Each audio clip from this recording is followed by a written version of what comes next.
All right, guys, welcome back to the Fitness in Philosophy podcast. My name is Robbie Gustin, and I am joined, as always, by OPEX Fitness founder James FitzGerald. James, correct me if I'm wrong. I meant to ask you pre-call, but you said you grew up in Northern Labrador, correct? Yes. My question for you today is, what was that like? Yeah, it was in my experience, it was wonderful. I have a lot of great memories, and the ones that come to my brain right away that I love sharing with people is the uniqueness of the geography in Northern Labrador. We're a very isolated community. 3,000 people in my town that I grew up with, and we're like a 2-hour plane ride and 12 hours driving across the road to the nearest community. So just think about that for a second. Like we're way out in the middle of nowhere. Um, and even the road access to a community that I think was like 4 or 5 hours away was like, you had to do a 4-wheel drive pickup truck or Jeep in order to get there. Anyways, lots of mosquitoes in the summer, long summer days, really hot, and extremely cold, ridiculously cold winters for about, it was called 2 seasons in Labrador. There was no such thing as 4 seasons. There's even a hotel there called Two Season Inn. To give you an idea, it was like winter went till like, end of April, early into May. And then it just stopped and got super wet for 2 days. And then it was like really hot for 2.5 months. Um, just a great experience, Robbie. So many. I'll stop talking. So many stories. Really great experience. But isolated, cold, um, but very positive. I had no idea where it was until I looked it up on Google Maps. I didn't know it was on the East Coast. It's this move, right? It's like, uh. Yeah, essentially, yeah. Like it's super far or decently far north. I mean, Yeah, yeah, yeah. yeah. I'm grateful you asked that question because it makes me think about, I'm almost, well, this January. What is this? This is January. So in 16 days, I will have 47 trips around the sun. And when I think back to those early years, man, it's funny, it's cliche, but I never would have said I'd be here today and doing these things. So extremely grateful. How long were you there? Well, I had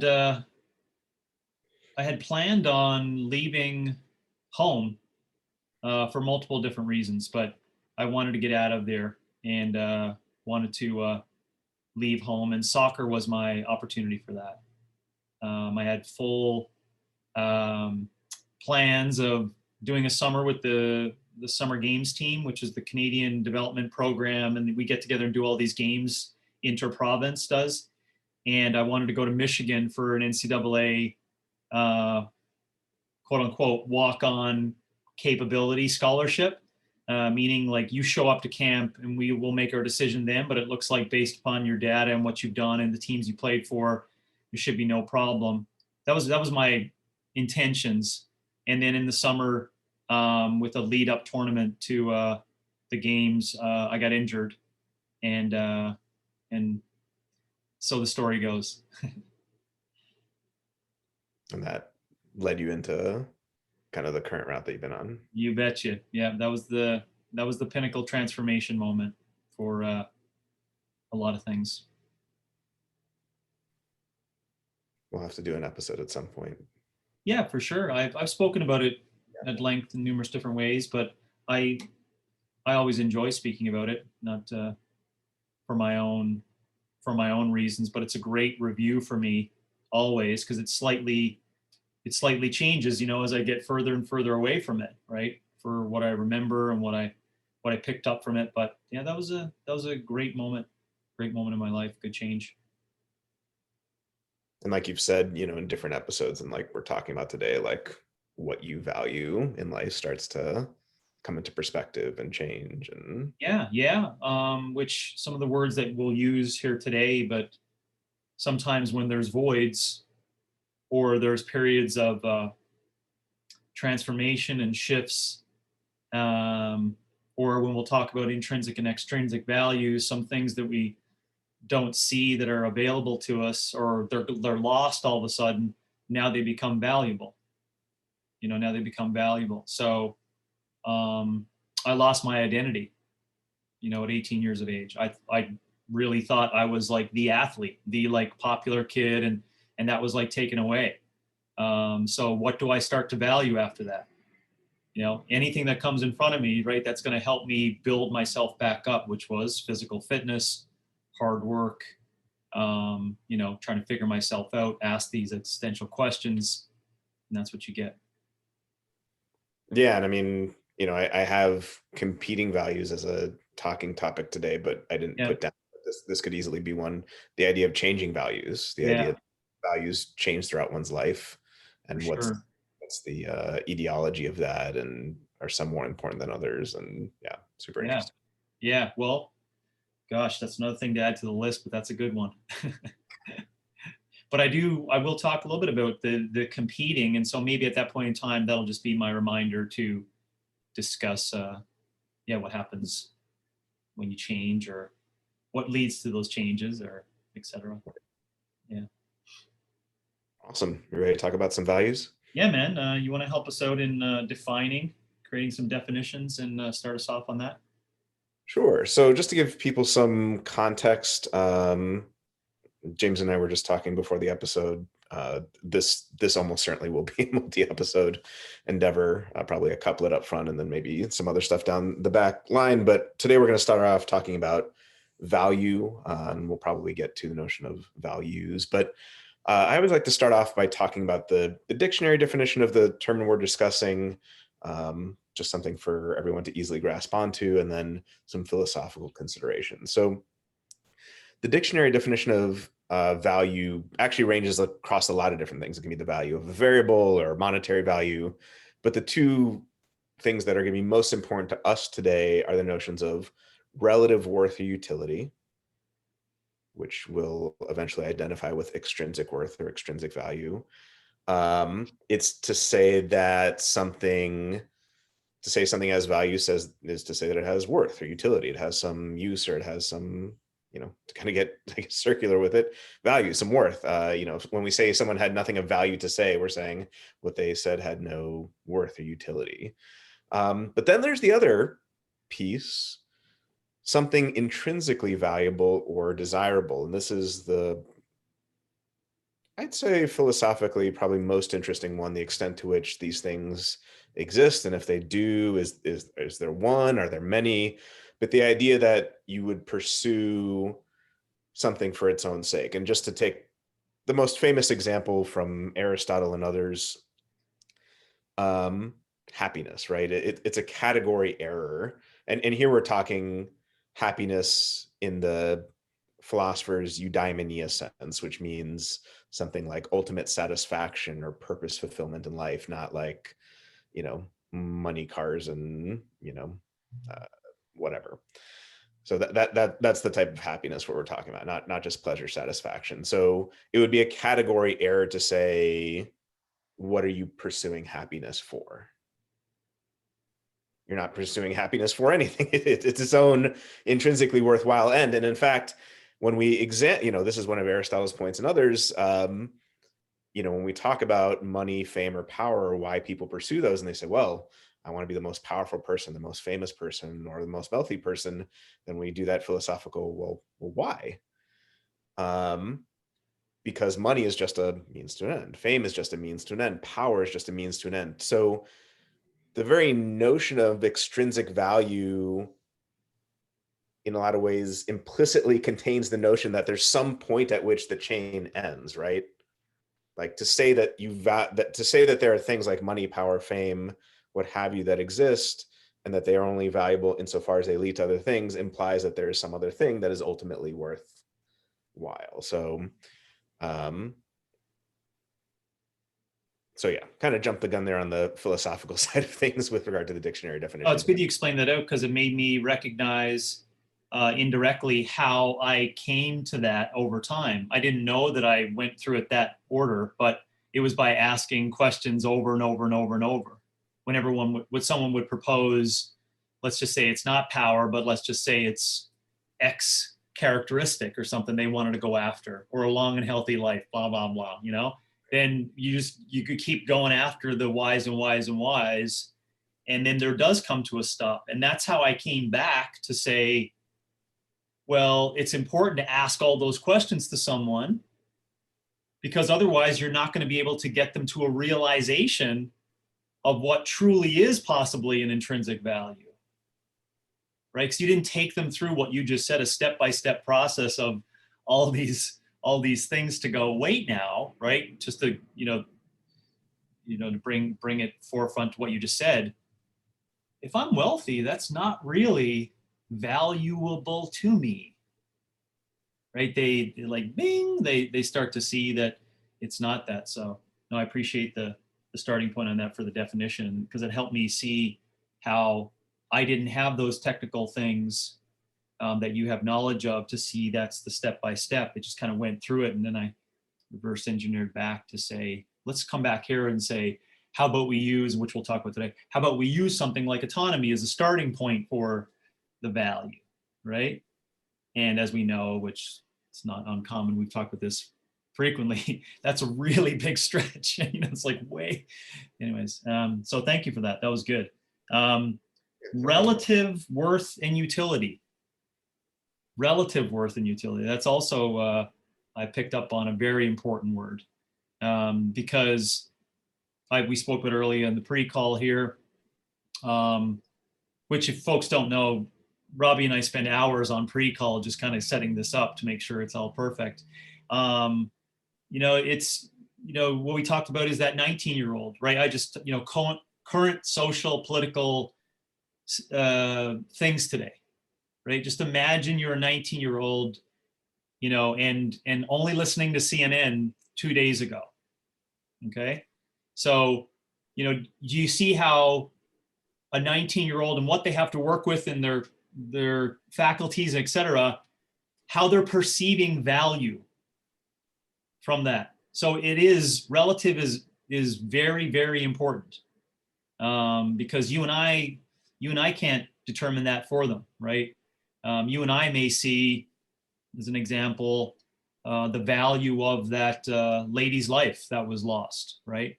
And think about that, like what's the value there? And others may see the value of democracy, as being really important. You see, I'm just making my point of picking on relative, like that's really, really important, relative worth and utility. Right. Because to a 7-year-old, there's a lot of things. Or let's take my daughters, how they're perceived by their friends is very, very high value. Right. Very, very high value. And of course that has evolutionary, it makes sense evolutionary wise, and so Yeah, and completely agreed. And for, unfortunately, sadly, a lot of people, especially in the case we were just talking about, the relative value may be the number of views or the amount of talk that was generated as a result. Yeah. And that's where something like philosophy needs to, there are other aspects to psychology and things like that need to come in and say, well, this is where this value or this thing that you are prizing goes awry, whether it's Instagram followers or TikTok followers or views or something like that. Well, it's Twitter. What's that? It's Twitter. Let's call it what it is. It wasn't those other two. No. Oh, yeah. Especially in this case, easily Twitter. Yeah, by far. Not even a question. But in the health and fitness realm, the Insta influencer and absolutely. Yes. Yeah. So thinking of some examples that can help people get their heads around this in our space. So obviously, Instagram followers, that would be one that's of relative value. In the business realm, anyone who's studied up on business, this is a famous one that people don't always get around to when they initially enter business. the initial value, they start off with revenue. Let's get as much revenue as possible. Top line revenue, Yep. even if you're hemorrhaging money or, especially with, Silicon Valley unicorns and things like that. And then you come to realize, ooh, turns out I could be making $1 million a year, but if I'm losing 2 million, I'm not in a good place. So that would be another one. Yep. Another one, did you ever watch Breaking Bad? Oh yeah. Okay, yeah. So one of the best all time. Spoiler alert, just skip the next 5 seconds. It doesn't really give away that much, but there's one point I think in the final season where Walt's in a garage full of money and his wife basically asks him, like, we have more money than we could ever use in 7 lifetimes, like, to what end? And it highlights the fact that money has no intrinsic value whatsoever. It's just paper that can then be used to bring about, further education or travel or that type of idea. It only has relative worth or utility. Yeah. Yeah. You didn't give away too much there. But as I was saying it, I also thought about the people that do not have enough money for daily basic needs, and it also makes me think about how crazy it is when you actually spend lots of time just like sitting and thinking about this piece of paper with text. How does that have value? Like it's and now it's like zeros and ones in a bank, like on a computer. That's what I was trying to tell my wife about this, right? I was like, that money we have there in savings, that's not like there's not like a James Leanne like little storage unit with all the papers, right? And she's like, what? I was like, that's just a punch on a keyboard. Because we had this discussion around this classic thing that just comes out of people's mouth. The Fed is just printing money. Right. Yeah, especially in times like this, right? And Leanne's like, how is that possible? Because she was thinking, it's like coming off the assembly line, right? Of all the hundreds just being printed out, and it's like all to the people in the COVID situations. Like, it's not like that. It's someone pushing a button.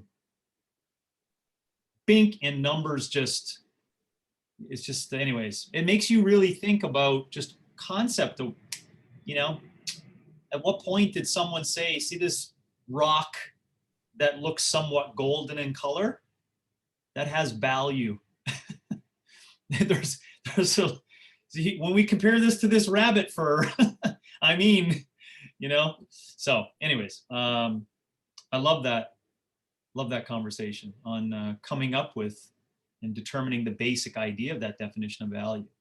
No, I mean that this has to be an episode at some point, just because it's a huge thing within philosophy. I mean, even thinking back to what just happened a couple of days ago, and for those listening, probably a few weeks, months hence, we're recording this a couple of days after the riot at the Capitol, sadly. But one of the most profound things that you have to think of when you think of something like that is the idea, like, democracy doesn't like metaphysically exist like atoms do. Like the rule of law doesn't metaphysically exist. Like the peaceful transfer of power doesn't metaphysically exist. It's this thing, it's this symbol, the thing that humans, especially in the United States with the peaceful transfer of power, have created over time. And it's only by repeated, what would be the right term? Experimentation. Yeah, repeated experimentation, but also recognition of the intrinsic value of this thing, repeated recognition of how important this thing is, that it survives. It isn't a given in any way, shape, or form. It isn't something we or anyone should take for granted. And humans, going back to your point about like, how did this gold thing come to be a symbol of value? Humans can create all sorts of symbols and ideas that have no reference in the real world and come up with all sorts of crazy stuff. But it can also go in the flip direction and say, we are aligning ourselves with these norms, the rule of Hmm. law, constitution, the Hmm. peaceful transfer of power that go beyond any one person, Yeah. that are symbols, that are ideas. And again, these things don't exist in some sort of metaphysical, like quarks and atoms and the laws of nature type way. They only exist insofar as humans have society, but they have tremendous value. So that itself is a super interesting conversation. Yeah, for sure. A right to assembly, right to bear arms, right to um, say what you want. Um, those are very important. That depending upon that, I was telling you about from my experience down here in America, and only from seeing what's part of the lexicon, and also doing a minute amount of history on it. It's a wonderful structure that's set up with over time. That's why I called it experimentation. I probably should have used a better word, but through time tested opportunities to test this thing, we have come up with these values, right? That we seemingly think are very important to people. And they've stood the test of time, and unfortunately, when they get tested like that to the really, nth degree, there's turmoil and et cetera, as what happened. But that's really it. Just as of interest, Robbie, that's kind of cool. That, I guess I shouldn't say kind of cool, but it is very interesting and timely that we're discussing value. Because that was really taken into consideration. Well, what is of value? Do you feel that the scientific process or the election system we have set up is valuable? You don't think it's valuable? Then you need to follow the rule of law based upon what you think is of value to that. Okay, you followed the rule of law and we came up with the decision that said, none of your ideas around it made sense. Then go away. You have to stop now. Why? Because we've all agreed this is the rule of law. This is like how we do these things. And I find that a very unfortunate thing that we had to actually question that over the past, week. But it makes this conversation pertinent and timely, and it also makes people really ask the big question that we've asked, I think, all this year. Unfortunately, that was a bad ending to it. I guess if you can include January 2021 as a end to the year, but is what is valuable to you? What is valuable to you? And how do you come up with those? And God damn it, we've been, as a human experience, we've been doing this for a long period of time. There's a lot of things that have already been present and we've already done that have dictated what is truly valuable. And I think it's just pretty cool that we're continuing to ask questions to get people to figure those out for themselves, and of course blanket that with fitness, which we find pretty important, But in the in the how important was the value of fitness to what happened a couple of days ago? You can see it's kind of like, well, it's anyways, I don't want to move it over to there, but yeah, No, value. What is yeah, valuable to us is very important today.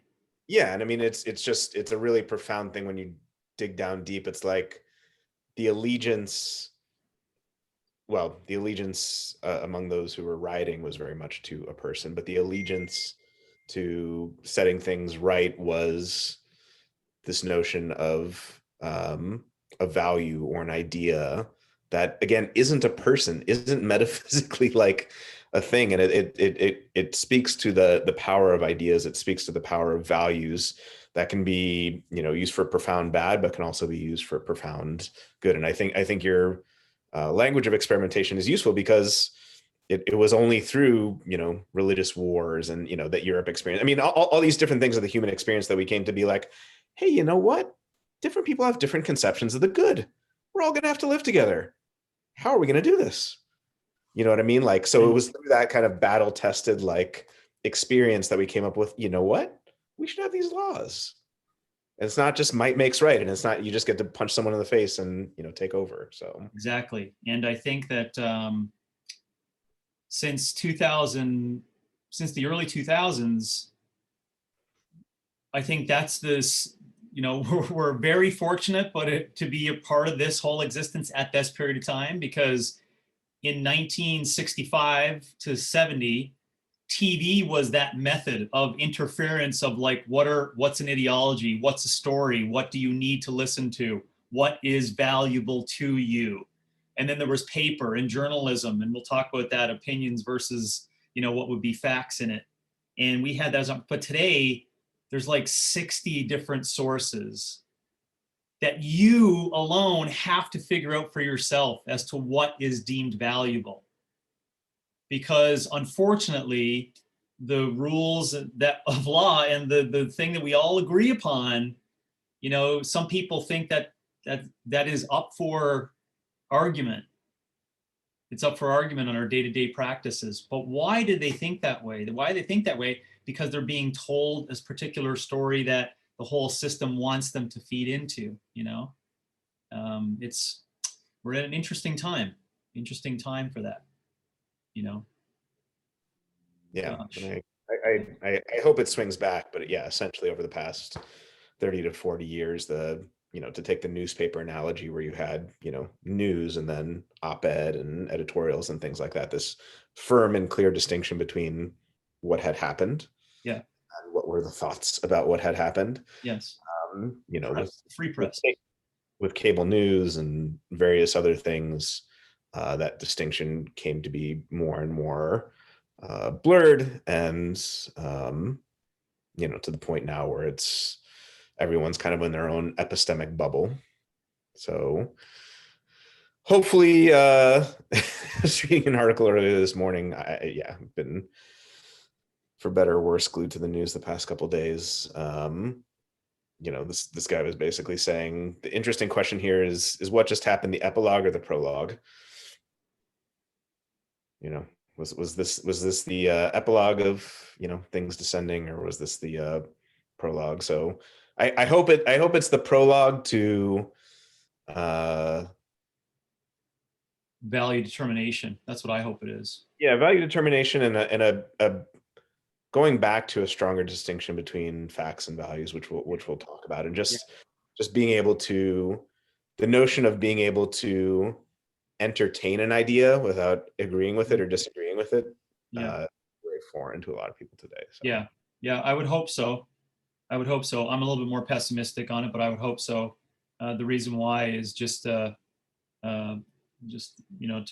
be a politician today in the political landscape and the challenges they have to go through to get into position to actually create a whole bunch of people around them who want to think a certain way. It's a very tough thing to do, because the intentions of a lot of them inside that position, I don't think come from great intentions of like a whole democratic kind of idea.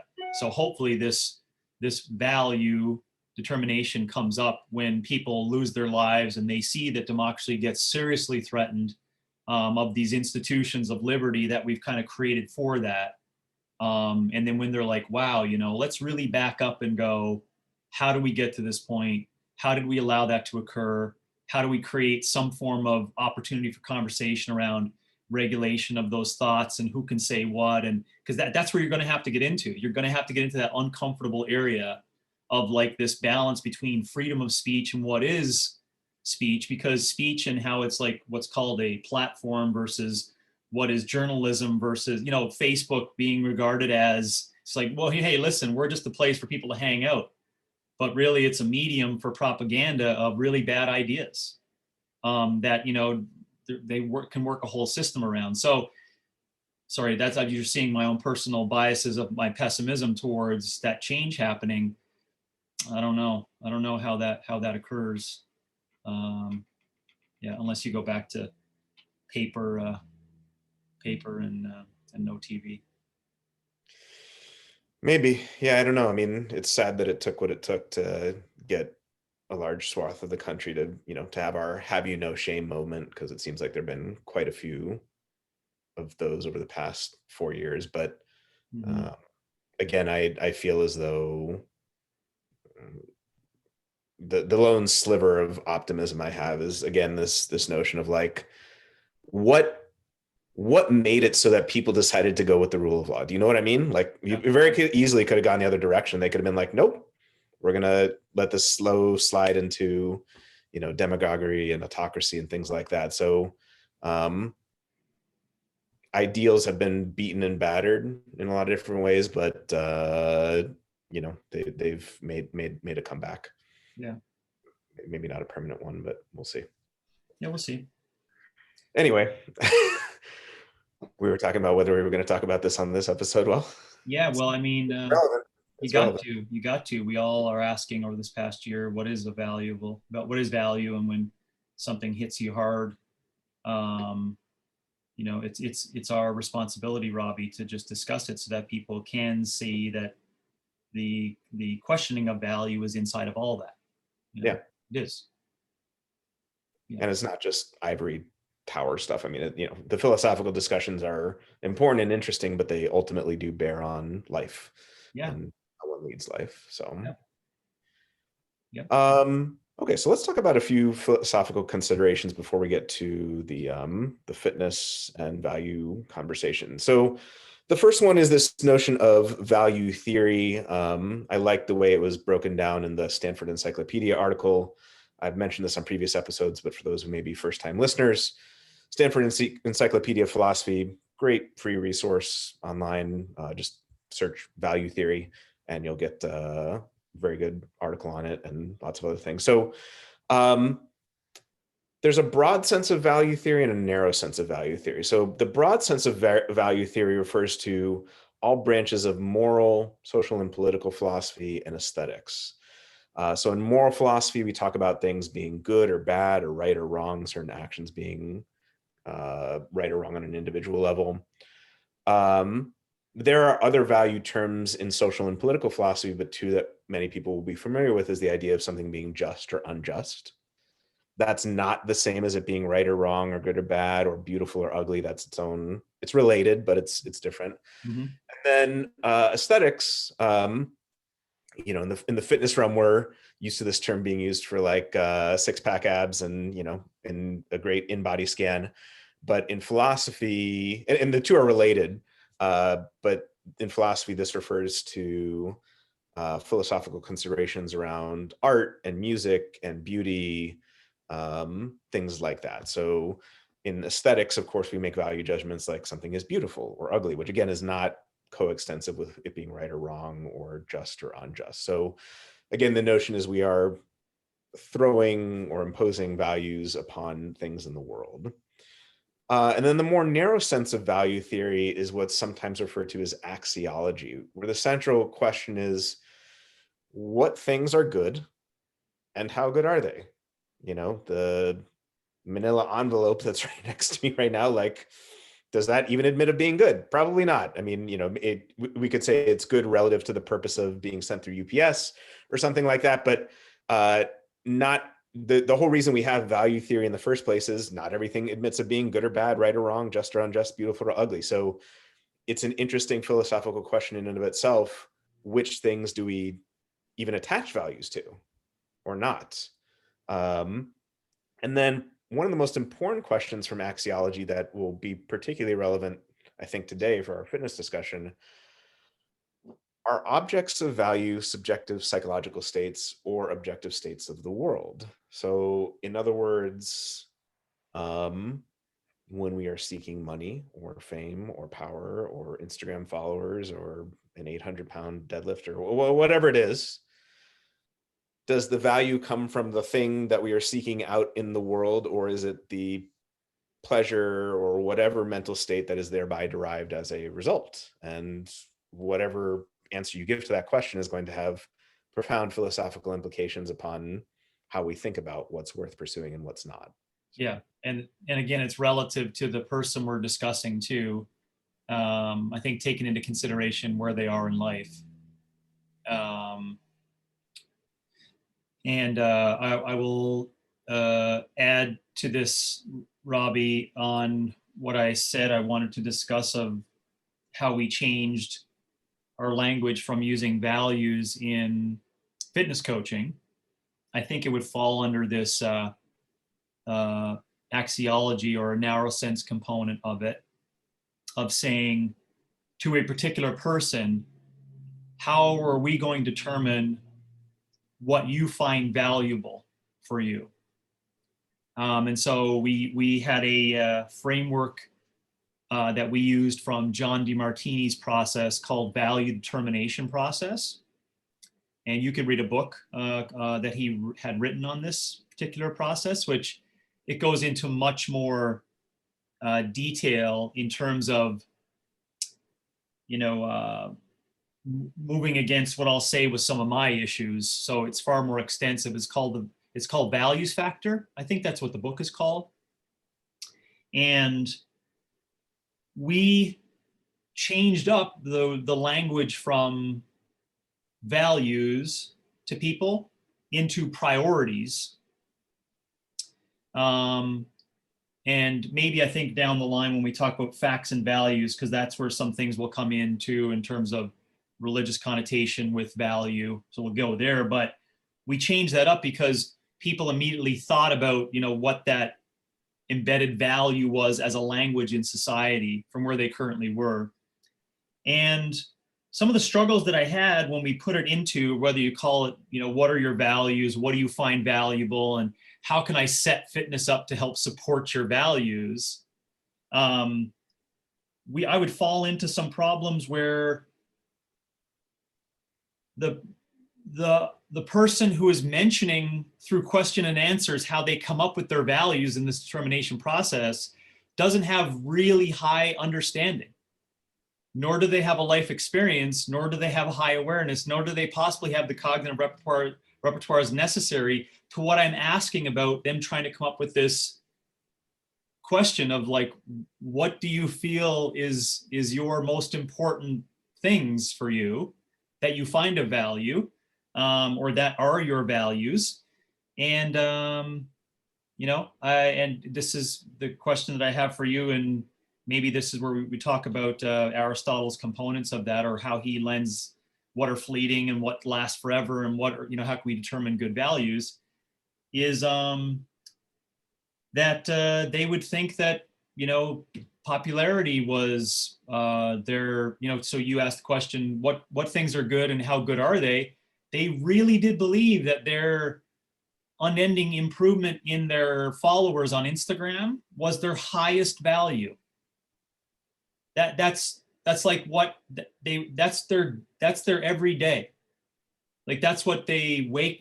So if you ask all the questions that we have in values determination process, right? Inside of all those, what fills up your personal space? What do you have next to you, right? In your personal space, it's the phone, right? It's Instagram. What do you think? What do you have in your office? My phone, my computer, my laptop. Oh, interesting. So everything they see in their reality is Instagram followers, right? So, and I'm not here, neither are you, I would assume, I don't put words in your mouth. We're not here to determine if that's a value of whatsoever, but in the context of this, that's the real problem that I have, and maybe you can help me with that. Is that really there's not a whole lot of people out there who have, I believe, the ability to even start the question process to determine what is valuable to them, what is good, and how good is that, for you. And the reason why this is a problem before you come in is that in coaching, man, if you don't at some point in time in the relationship with clients get to that understanding, really, like I like to say, you're just dancing. You're just dancing around this topic, and you think you're on this path, and you may end up on a path that moves all their behaviors and story towards them being more popular, just because that's what they answered as being their highest value. So that, and if you're not seeing that, that's getting a whole ton of people in a ton of trouble today, because it arguably it's not really valuable. It's a means to something which we want to, and that's where we want to open up the conversation further down the road on autonomy and what is valuable, and et cetera. But could you interject there on the on how to help coaches at that point? Yeah, it's a great question. I have a couple thoughts. One thought is something I've personally struggled with, and I'm sure you have, and other coaches. It's certainly related to what we're discussing today, which is the question, what is the role of the coach? Is the coach similar to what we were talking about with Facebook and Twitter and Instagram, these neutral platforms that unless there's, an incitement to violence, like someone comes into you and is like, oh, hey, I'm training to beat up people. Okay. Or like, illicitly, then Yep. you would say like, hey, no, I can't take you on. But otherwise, if they're like, hey, I want more Instagram followers, you're like, oh, well, hire me. You know what I mean? Like, is the Mhm. coach just a neutral platform where unless there's some really bad thing going on, you just take them on and their values are their values? That's one end of the spectrum. And then the other end, which would be the polar opposite, which would be like, no, these are the values that are worth pursuing, and the shit you're talking about is stupid. Yep. Like popularity Yeah. and Instagram followers. Um, as with most things, I think the answer is probably somewhere in the middle. I have personally had it, and I'm sure you've probably had it as well, where someone will say, well, having pizza with my friends on a Thursday is, a really valuable thing to me. That cool, awesome. There's more to life than health, more to health than food. But also like, question, like, do you need the food to interact with them? Like, is that integral to the social interaction? Like, do you need to drink 6 beers to like, have a Mhm. conversation with them? Things like that. So that was one thought. And then the second thought I had related to your question about, Aristotle and how would Aristotle or other philosophers react to someone saying that their Instagram followers were their highest value. Probably a slap across the face in Aristotle's case, but no, I mean, the ultimate philosophical question. Okay, well, why? Let's do a little investigation. Well, uh, because they could say multiple things. Because my one-off product sells more. Okay, cool. Well, then why is that important? Well, Mhm. because it gets me more money. Well, why is that important? Well, is it sending money back to your family? Is it buying more cars? You know what I mean? Like, Mhm. what is the value there? I mean, another way they could go is, uh, I feel profoundly alone, and Instagram followers, helps me fill that void. And you might say, well, are you really together with anyone? You know what I mean? So I Mhm. think I think the best way that we've probably discussed in the past is these little, as neutral as possible interjections as to why or Yeah. what's the reason, and then getting them to recognize like, oh shit, I either A, don't need to do that to achieve the thing I'm looking to achieve, or this is a false idol. Um, but I think you're right. I mean, the same way Aristotle and others have talked about with moral training, when someone's 17, their ability to comprehend what having kids will be like or serving in the army is very different from 40. So a lot of it comes down to training and questioning and interacting um, with the world. So Yeah, which it like I think I like the Aristotle idea of slapping them in the face. That would be I indirectly do that a lot. I just do it through words and thought, but it's the same way. But I think I jumped to there, Robbie, because of I don't think that people actually have on a generalized consensus the capability when they leave my presence to be able to fend for themselves for this whole process they need to go through to get to that understanding of why they do what they do. I just don't think I think like, as I said, I'm getting them on the why train, right? It's like, oh, interesting, interesting. And then they leave, it's like, 4 days later, it's like, it's the same energy. I was like, what just happened? Did we talked about, right? Remember why the followers, then ended up this, and then this, and then this, and we got here and we were on to something. And now I see you like really upset that you didn't do 35 pounds per hand on your Instagram story today. Like really upset, right? My program is useless. I'm never getting stronger. It's like, what? What? So, and I think that happens like way too often. And we don't have the energy. We don't have the energy or the resources or the system set up to have things outside of our control to like, to hit them with that. Don't forget your coach asked why, like on the street corner down the street, right? There's the ombudsman just walking around like, hey, don't forget, ask your why, and all these reminders like a Gattaca society, just comes across the board. Did you drink your water today? What? My coach said that too. So I don't think we have that in place. So that's why I like the slap in the face idea, because it is, to use the word slap in the face and violence, it's strikingly hard, right? Like it is that. It's like, yeah, and it kind of rewires and kind of, it shakes stuff up. And there's the odd case where, the step-by-step approach is great. And 3 days later, they're like, you know what? I really thought about what you asked. And that was a great question. And I could tell I'm growing my mind. I'm sorry. That, by the way, that never happens. It's like 1 out of 10, right? When that happens, you're like, what? Are you crazy? You're fired as a client. But that's why we come up with these, which I'll repeat down the road here, but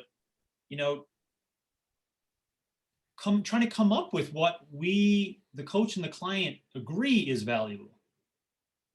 Not valuable to you, but what we both agree is valuable in this process, right? What is valuable in this process? And like I say, try to inch towards this idea of like, is consistency valuable to you? Like, okay, is it? What do we mean by that? So in 5 years, I'll see you just like coming through the turnstile, right? Right. Now they're thinking, yeah, so I guess consistency would be valuable, and you stretch that out. And then you talk about, to your point on food, which is my own personal way of going about it, but for food, it's mental acuity.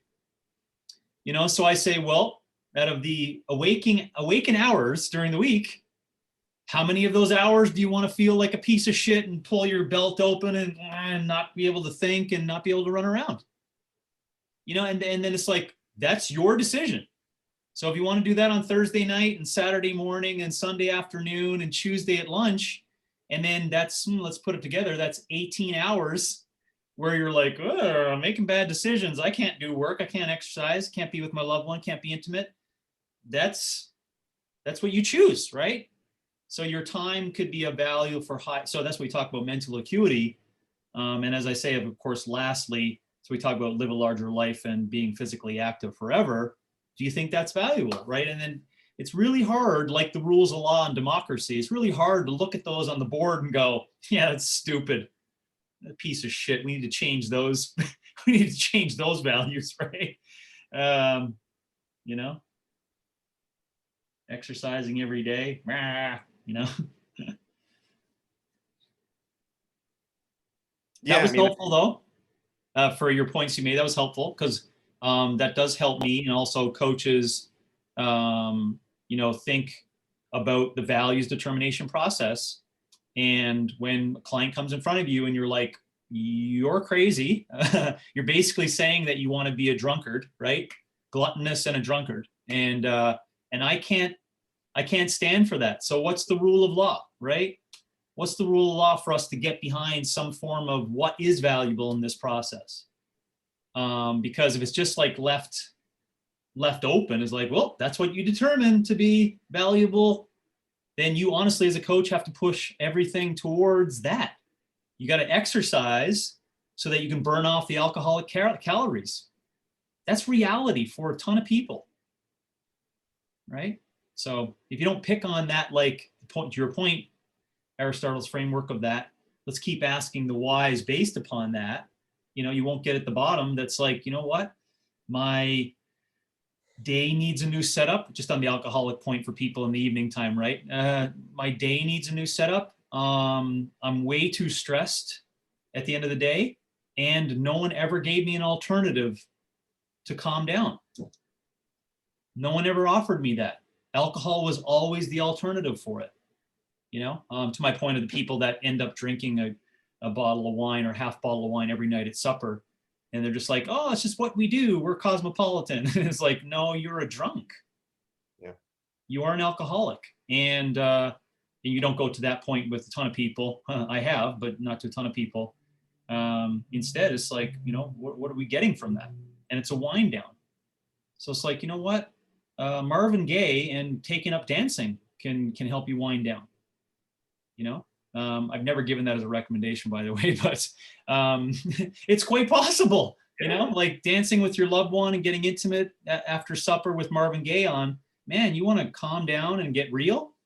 That could be another way. Yeah. Yeah. Yeah. Why not? Marvin Gaye and slow dance. Yeah. Slow dancing, sway into the music. That wasn't even Marvin Gaye, but Let's sell it as a group slow program. dancing. Train Heroic and True Coach. It's coming in Coach RX. Yeah, Coach RX, right. So I have a few thoughts there. So yeah, I mean, so much to say and so much good stuff in there. One, so I like the way you were talking about like what things do we find valuable together, like the coach and the client, because it, you know, we'll probably need to do more work to flesh out like what exactly the coach needs to say. And again, it's this spectrum. Like one end of the spectrum would be like, my values are the only values that matter, and like, you know, you, the client, just need to listen to them. And then the other side would just be whatever the client says, whether it's, you know, Fran every day or what have you. That's what, as long as they're not harming anyone else, I'm in a program for them. But I do think that idea comes from a couple different places that I think sometimes people struggle with. One is, you know, in a modern democratic society, I think we all kind of have this like embedded notion of like, hey, do what makes you happy, as long as you're not harming anyone else. Which, from a legal perspective, I'll put my I'm fully on board with that and don't disagree one single bit with that. As long as, you know, you're not infringing upon anyone else's liberty and you're not harming anyone else. But that's entirely compatible with the notion of talking about values being layered on top of that, or, you know, better and worse ways to live. So just because we say in one realm legally you should be able to pursue things as you so choose, and we shouldn't subject you to prosecution or criminal charges, does not mean that there aren't better or worse values.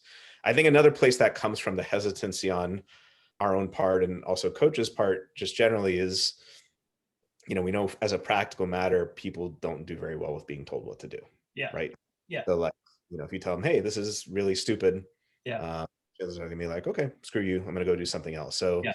it has to be kind of this dance of like, oh, well, hey, why do you need to drink a bottle of wine a night? And I've had some people be really good and self-reflective about the reasons behind that. And I've had others where it's like, no, we need to dig deeper. You think this is, you know, like you were saying, it's Cosmopolitan. cosmopolitan. Exactly. Yeah, exactly. So so yeah, so I do think it's important to realize that even though, you know, we want to be able to respect other people's options and opinions from a legal perspective, and we want to practically do the best we can to not turn them off, we do have a responsibility as coaches to get to the bottom of these things, because ultimately, if they say, I want this, but they really want that, and you didn't realize this, they thought this was a means to that, but it's not, then, you know, it's just gonna not go in a good direction. And that's not even just from like a coaching financial perspective. That's just from like a human perspective. That's just from like, what do you do as a human interacting with another human perspective? Yeah, so. and there's so much work to go around, right? You forgot about the classic one, which is like, well, who are you to dissent against this idea that you know, there's so many fat people out there today. There's so many fat, you know, we are so diseased. You know, who are you to say anything about someone just moving, just doing something, James? It's like your comment of your friends eating pizza on a Thursday night, right? That's the classic one that's thrown into it, right? You're so basically what you're going to do is you're going to overcorrect and push people to hating exercise, you know, with your attitudes around saying that, you know, this should be the way and this should be valuable to you, you know, consistency and not eating like shit and not being over fat, right? It's like, oh, well, just second now, just second. So what you're saying in there is that there is this some value inside these pieces of consistency, and you knowing how to do this for a period of time to be mentally acute and to like have this bigger thing. So that's one that commonly comes up, right? people are like, you're just gonna turn people off, so anyways, let's just get on with it, right? And anything that they're doing is good enough. I say F that. And I'm always, that doesn't mean that I'm going to stop at that, because sure, I mean, they're, it's more than nothing, but anyways, I don't need to go into that. You know how I feel about that. It's more than nothing, but doesn't mean make it right, especially if we, using Aristotle, we use this idea of what lasts over a period of time, because guess what happens to those people, right? They're not there 2 years later, right? Or they're not there, honestly, 12 weeks later, right? So is the utility in that idea? No, it's not. So, pull it back and don't be afraid to ask those questions, and try to get at that. I also thought, the big trouble that is in place here. It's not, we've discussed it before, but there's no well, I'll discuss it later in fitness coaching value perhaps, but it's not a well accepted thing that you and I, Robbie, have this open space for people to come in and to us to act as role models and well-intentioned authority figures on what people should have as value for their fitness and health, right? And so if you don't have that, let's just say what it is, what's reality. We don't have that, right? Anyone could be a trainer at any age with any competency, right? That's the reality. Then therefore, how do you get a host of people to stand up as a group and say, these are our rules of what we think is valuable? So instead, what do you get inside? Let's just let anyone do it. Let's not challenge notions on what is valuable, and what is value inside that process. That's the striking reality of that when we get, trying to figure out what is valuable for someone inside. Anyhow, I appreciate the perspectives on it, because it makes me think in my position, I'm trying to help coaches develop the tools to ask those questions, right? I'm trying to build up their ability to not allow the client to leave, right? And have to repeat that stuff over and over. So I got to teach them how to sniff it out. I got to teach them how to figure out what is true to them for value. I got to teach them how to do this back and forth dance when someone's like, no, just let me get on with this because I'm moving and it's good, right? It's like, no, we have to come to some agreement on what we think is valuable, right? And I'm currently at the point in time, which I'll also talk about down the road, as to, what can we pursue as fitness coaches. I'm just injecting these ideas in coaches' heads. I'm just sticking it in their head, and I'm saying, you know what? This may not make any sense to you right now, but in years and years down the road, you fake it till you make it, it'll come back to help, and I'm just being honest with that too. It's not like I'm teaching them and they're like, bing, everyone's becoming woke to the concept of fitness based upon that, right? It's a hard proposition. Anyhow, that was very helpful, Robbie. Thank you for that. No, same. I very much enjoyed the conversation. Two other things I was thinking of there that I thought would be worth mentioning. One is, we've discussed this in previous episodes, but this notion of it will always be a struggle. So long as humans are humans, so long as we have the dispositions and desires that we do, and we've talked about also in the past how it's feasible in the next 100 years that human nature could change through whatever medium, genetic or technological or what have you. But as long as humans are humans, people will always want whatever the equivalent of Instagram followers is at that time. Do you know what I mean? So part of the job as either a philosopher or a coach is to, the same way Aristotle was 2000 years ago with teaching people about morality.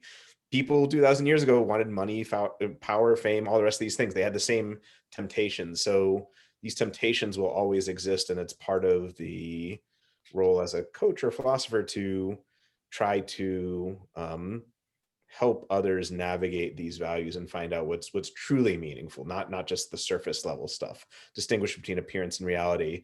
And the second point there is There can be debates back and forth about whether Aristotle was right here or not, but when he ultimately made the argument for eudaimonia or happiness as the ultimate thing worth pursuing compared to, say, money, power, or fame, it's this notion of, and there's much more to say, so unless there's philosophers listening, I know there's more, but it's this notion of deep fulfillment, intrinsic value, not fleeting. You need more and you need more and you need more. Like, you always need more Instagram followers. You always need more money.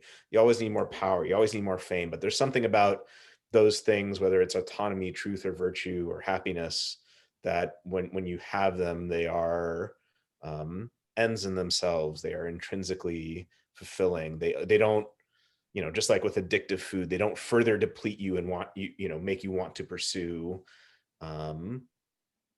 more junk and go further down a rabbit hole. So that notion of something being an intrinsic endpoint that doesn't, further take you down the rabbit hole of like addiction or more Instagram followers, I think is a important point.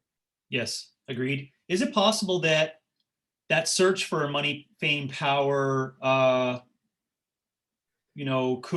could have been just a way that people went about trying to find meaning?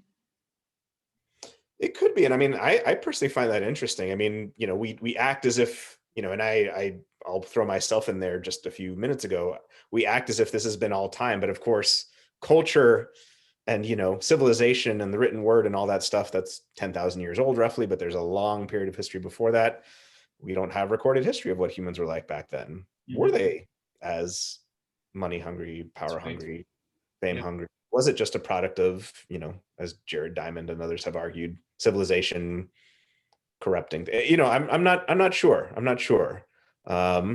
But I do know that it's the very same humans that eventually developed this stuff and like pursued it. So something was there. I think at least some part of it was there. But so that's the historical question. But yeah, in terms of meaning, I do. I think meaning is hard. Autonomy is hard. Truth is hard. Virtue is hard. Money, power, fame, whatever else they are. Not that they can't be hard, but they're quicker. Mm-hmm. They're easier, and they seem like meaning, and therefore they're. Yeah. No, they always have hedonism and pleasure seeking attached to them. But I don't know. I just see a number of, as an example, I call them like Tony Robbins 3.0s, right? There's like a million of them out there now, on Instagram. One is a CEO of an app, another is a financial institution behind the desk, and they got the video camera talking about their life they live and the house and the family, church on Sunday. It's like hustling. How do you get through this thing? Hustling. The whole background is trying to build money, fame, and power, right? That's the whole thing. So no one ever sat down and talked about it. But what they present it with is that you need to get out there because you'll find meaning in these things, the 5 F's, right? Family, fitness, finances, fuckery, and something else. I don't know, whatever the F's are, but they're just, it's nonstop promoting of those F's, right? I don't know why they're F's. God, we need to change the word fitness so it can't be interjected inside of that. Physical expression. PHYSICAL, physical expression, PhysX. Dude, we just changed it. Oh my gosh, that's mind blowing, right? It's not gonna be called phys ed anymore. It's called PhysX. But it's got sex in there, so the kids will make fun of that all the time. Maybe they'll like it more. Close together.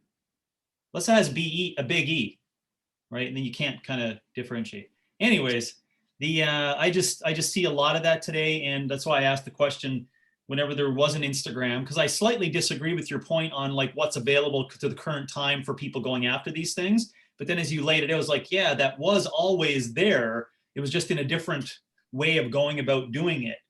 But I also want to be careful that I'm not biased in thinking that everyone that went towards money, fame, and power had these intentions that were not for good value, right? They may have had what you and I would consider from an outside looking in a really meaningful life by trying to go through those mediums, right? A really meaningful life that caused no harm to others. that may, because, maybe power put them in a position where they could move things around. Maybe that, power got them in a position where, I just heard a crazy story around Zuckerberg giving 75 million to a hospital in San Francisco, which, by the way, it was a funny story, but, like maybe a power position can be philanthropic over time. And if they didn't get to that power position, how could they do? So I'm just trying to make Right. sure that I'm not erring on the side of going after those things that could be valuable. And then really, Robbie, just asking the question, is it possible that people just found meaning inside of that? Because there's nothing else really exciting to do besides going about that. And last point on, just because I'll forget about it, is that's why I try to use language with my children on, even setting the seeds for this, for how to find meaning, so it doesn't, because if there's any population right now, it's 10 to 14-year-old young girls that are being preyed upon daily from 35 different areas in terms of money, sex, and that leading to power, nonstop proliferation of that. I keep asking them to think about the word experiences, right? Like you want to find meaning in experiences. Now, of course, I have to language it so Chloe and Hannah can understand, but meaning in experiences that lead to resilience, right? So go after experiences, not these like all these things to this that is fleeting, right? And is not true, right? So the example is like, oh, the YouTube star, oh, because they have all these likes, Dad. Is like, what happens? Do you think everyone gets 1 million likes? Like, oh, not really. Then, what would be, those 865,000 users that only have like 5 likes? Like, what's their purpose in going after that? And then now Chloe's like, that's an interesting question. So what should I get out of this? And then I'm like, it's just a cool experience. It's an experience, right? Like you try to be creative and this is what you do. And that's what you learn from it. But it should lead to you being more resilient, right? If you try to figure out down the road, you take a knock. Oh, no, I learned about that because I had multiple experiences. Sorry for lengthening that out, but I had to mention on the back end of what I do day to day to try to help with that. How can we come up with some form of meaning if fame and sex and money and power is so big, so part of the lexicon, then how do we do that? No, it's a good point. I mean, I'm just I don't know if you noticed, but I'm sitting here with my my Lamborghini. Did you ever see that YouTube commercial? It was like ubiquitous for like a year or two. Like speaking of the Tony Robbins 3.0. Yeah, just sitting here with my Lamborghini in my garage. Yeah. Yeah, so I have a few. But the real ones where you got the tiger across the top of the car, right? Like Mike Tyson did. Like that was real shit. Oh yeah, I mean, this is the greatest thing around the internet is that even within fitness, I won't call out any names, but one guy in fitness who's been like changing his superhero outfit over the past 12 years or so and reinventing himself and taking money from people and just changing up businesses so people can figure out who are in the know. And he took a picture with a McLaren here locally. And then on the internet, though, everyone knows that that's not your car and whose car that is. So that was an interesting thing that came back to haunt that individual. It wasn't actually their car based upon that. But anyways, the truth inside that one with the car picture is you got to have a tiger across the hood, and that's showing that that's your shit. When that's your tiger and that's your Lamborghini, I actually would want to take a look at those photos. Those are kind of interesting. Sheet, whatever, whoever that is. Tell me that fitness program. Yeah. I want a tiger on the top of my McLaren. If there's some bicep curls I can do to get there. To get that thing, yeah. I passed by, before you get to your point, I passed by a McLaren shop every day on the way home.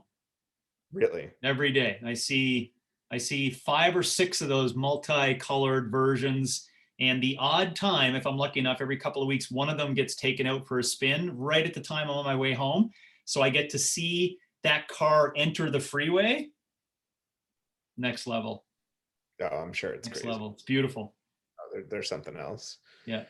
No, but I think you made a lot of good points. 2 things I was thinking of. One was to get back to the idea of, well, money and power and fame can all lead to good things. This gets back to Kant's point and Aristotle's point and a lot of other philosophers' points, which is those things are not, lest we go in the opposite direction, those things themselves aren't intrinsically bad either, the same way they're not intrinsically good. But where the issue does come up is when they are seen as the ultimate end, when money is seen as the ultimate end or power is seen as the ultimate end. So there are a lot of people for whom money is the ultimate end, but there's a gigantic difference between that and someone who does it for the ultimate purpose of being philanthropic or something like that. So long as they don't do something immoral along the way. And then to your point of why are people pursuing these things, meaning is obviously a very important concept, but something I've become increasingly interested over the past few years and just find really interesting is the notion of responses to trauma, and not necessarily capital T trauma, but could be lowercase t, like someone's mom didn't pay attention to them, or they were bullied in school, or things like that, and then meaning becomes no one's laughing at me anymore, or someone's paying attention to me. And very often when those are the motivations, you see incredible things accomplished. I mean, when you hear some, the stories of people who have accomplished what we would extrinsically value as big things, they've gone through something like that, but then there's this deep wound that led to these, well, this will bring meaning finally. I won't be alone anymore.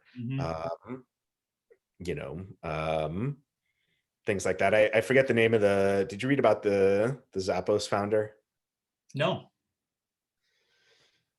I'll have to send you the article, but yeah, he basically probably on How I Built This, the NPR show too, Zappos. What's that? How I Built This. It's a podcast on NPR. They cover these background stories of all these owners of these groups. I'm sure it's on there. So thank you. I'll send me the article, but also search for it on there. Yeah, he unfortunately passed away a couple of months ago in a fire in his home. But basically, the story was about how he was kind of a amazing star business person, and wrote about how business can lead to happiness and all these different things. And then you learn about all these different things that happened earlier in his life. And then towards the end of his life, he started associating with, the wrong kind of actors and things like that. But it goes back to this notion of a lot of times when you have these situations where people are pursuing money or power or fame, there's some deep seated, my dad left when we were young, things like that, that are profoundly motivating in a lot of ways, but can also lead to trying to find meaning in the wrong things. Yes. Yeah. So those are some things I thought of there. Yeah, for sure. Lots in that one. Yeah. And I'm not going to apologize that I brought it up, but that's the first thing I thought about, that it could be, people can find meaning out of a lot of things, Right. Who's to judge, to use your language of, if it causes no one else harm. I think that needs to be stretched out too. Like we talked about previously of when that teacher starts teaching children, I forget what the context was, remember, but they believed in over fatness, and they believed in gluttony, and they didn't believe in daily physical expression. And they didn't believe that you should have broccoli at least twice a week. You know what I'm saying? And if that's they're stepping up to the mic with my children, that's where it's, that's where it gets into this, that weird area, Yeah. So, and children is one where we were talking about it in the case of Liberty. Children's one. Yeah, Liberty. Yeah. Everyone's a bit more on board, but yeah. Interesting. You said you wanted to talk about facts versus values, so I figured we could chat about that a bit. Yeah. I'll just check in for a second. You doing okay on time? Yeah, I'm great. Okay, cool. So I think it was one of our first episodes where we talked about this distinction, famous in philosophy, between descriptive statements and normative statements. And facts versus values is very similar. It's not exactly coextensive, but it's pretty similar. So Facts would be descriptions of what is the case about the world. So let's just take two examples from our world. So CrossFit is mixed modal, high intensity functional fitness. That's what CrossFit is, right? Mhm. Matthew Frazier is 5 times CrossFit Games winner. That's just both of those are facts. Now, a value is going to be a judgment as to the worth of something, evaluation, if you will. That's where we get into questions about, is mixed modal high intensity functional fitness good or bad? What is the value of competing in the CrossFit Games? You know what I mean? Things of that nature. And so another way to think about this, although newspapers are becoming sadly increasingly less common, especially the paper versions, but it used to be the case that you would get paper versions and there would be lots and lots and lots and lots of news articles in the first 20 or so pages, and then there was this thing called op-ed, which meant opposite editorial, and then the editorial section where people would give evaluations about what was occurring in the news. And that's a somewhat helpful way for people to get this notion of facts versus values. So part of the breakdown that has happened in today's society is that these notions have become blended to the point where you get these epistemic bubbles. And I forget who said it. Actually, probably multiple people said it in the Trump administration, but that's the wrong set of facts, or Mm-hmm. things to that nature. And there's the famous quote, "You're entitled to your opinions, but not to your facts." So being able to agree on facts which intrinsically have no value one way or the other, and then distinguish between the value that you would impose on those. And then an interesting question for us is, how do facts impact values, if at all? So a famous one that we've been discussing in the fitness and nutrition realm is fact. Humans have these metabolic pathways. Mm-hmm. Fact. Humans ate a certain way for all of their evolutionary history. How does that then impact what we think of as what is a good practice in fitness? How does that impact what do we think of as a good practice in nutrition? So it's an interesting question how those two bear on one another. So Yeah. us there. Yeah, I as you're thank you that we're going to touch on that a little bit today. And as you were mentioning it, I can't, I think you may have to help me clarify, where that fits in. I think your last point just did that, but where that fits into this whole fitness questioning. And I guess you did answer that. Is that a fact in fitness is, as an example, the metabolic pathway, and then what would be a value that's somewhat next to that if we're going to make the statement facts versus values? So how would we put that into fitness? Value meaning, glycolytic training is the be all end all. Is that's what a value statement is versus what a fact statement is? Like, glycolytic training exists. We have the ability to possibly do it at one point in our life, or we have the metabolic scenario to use lactate as a fuel source, etc. And then value is it's good to burn fat. Is that the? Yeah, that would be an example, or saying it's the only or the best pathway. Okay. Something like that. And then, but that value statement that admits it being true or false, right? We can have Yes. pushback against that. Right. Just because someone has asserted that doesn't mean anything. And the counterpoint, if we're using the kind of CrossFit OPEX type thing, it'd be, well, it seems as if the CP and oxidative system lead to more sustainable developments long term, don't cause as much metabolic dysregulation, things like that. Historically, we weren't really utilizing the glycolytic pathway for the same way it's being used in CrossFit today, things of that nature. And that's really where the debate would come in there. And then also related to that, to your question, and I think we've discussed this in the past, we always have to say, better for what? Mm-hmm. Better for what? Are we, that's sometimes where things get confused. If we're talking best to get to the CrossFit Games, and then when whatever the prize is these days versus best for health and longevity. So we have to have an antecedent goal value in there to which we are indexing how this fact relates to the Yes. value judgment we're Yep. making. Yep. That's really helpful.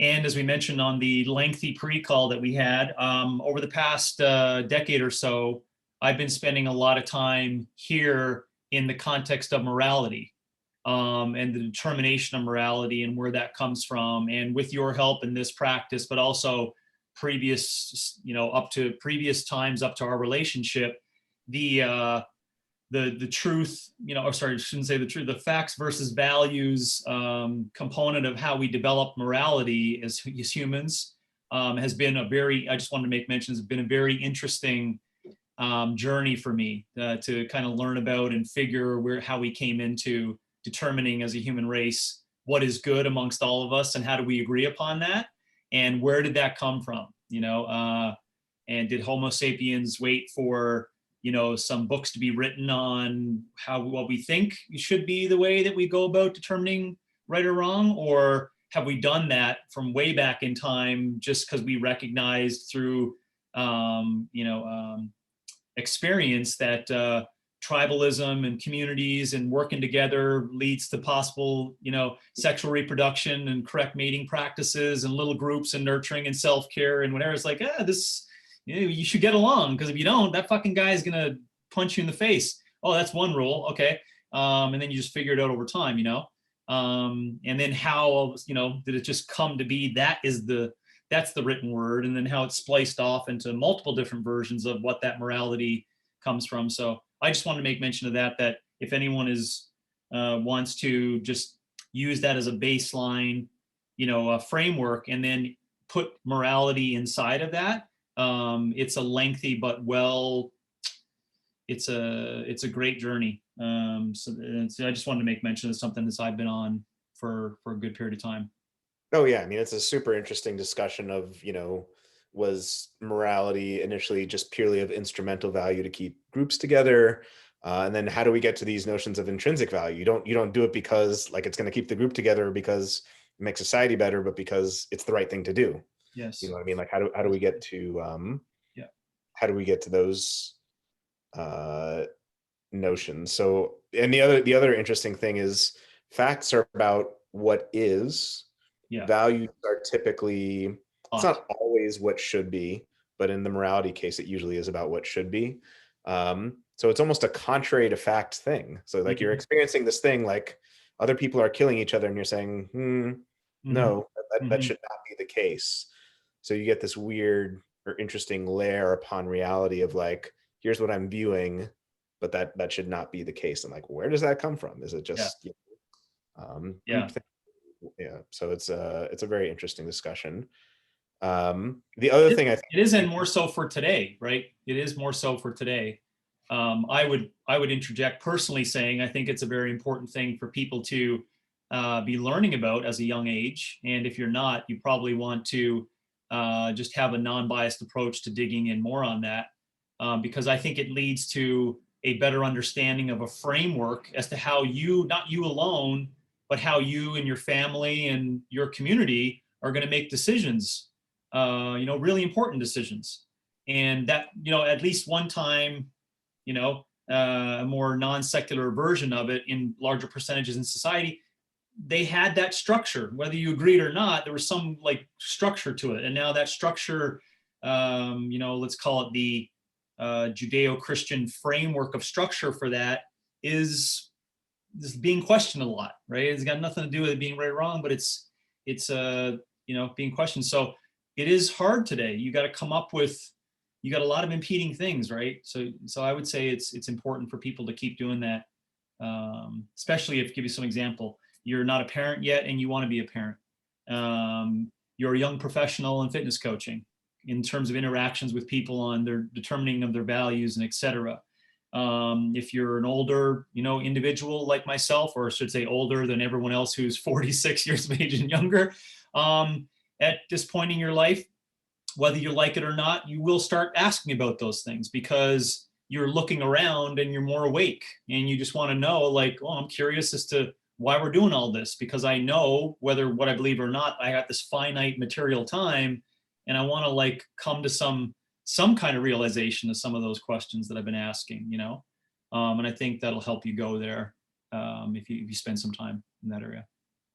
Yeah, definitely. And I think an important point related to what you were saying is it's very hard to come up with a collective set of values around what we should be doing as a society if we don't agree on facts. Um, Yeah.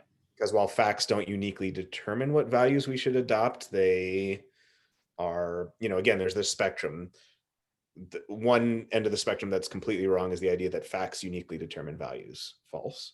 The other end of the spectrum is facts have no impact upon values. Also false. Mm-hmm. So it's somewhere in the middle, but at the very least we can say that if we don't agree upon facts, it's going to be very hard to collectively suss out what values we should be pursuing. Yep.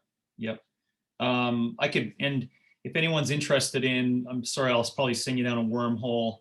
That's an eventual shit show for you on YouTube because of the algorithm. But Sam Harris and Jordan Peterson had this conversation 3 or 4 times that is on YouTube. It's a great outside experience to see, because each, to your last point there, Robbie, each of these individuals, Sam takes the position that facts can determine values, and Jordan takes the position that values can determine some of this factual information, or just the other way around, not as coherent as the facts versus into values one, as well as Christopher Hitchens, and damn it, I'll have to remember, but he did this one in the early 2000s. I think this was this rabbi from New York, and they went back and forth for 2 hours on that conversation, each very eloquently. Both of them were gentlemen and very caring for one another and their thoughts. But it's a great outside perspective to listen in and just use the facts values conversation that you just mentioned as a great base support, because I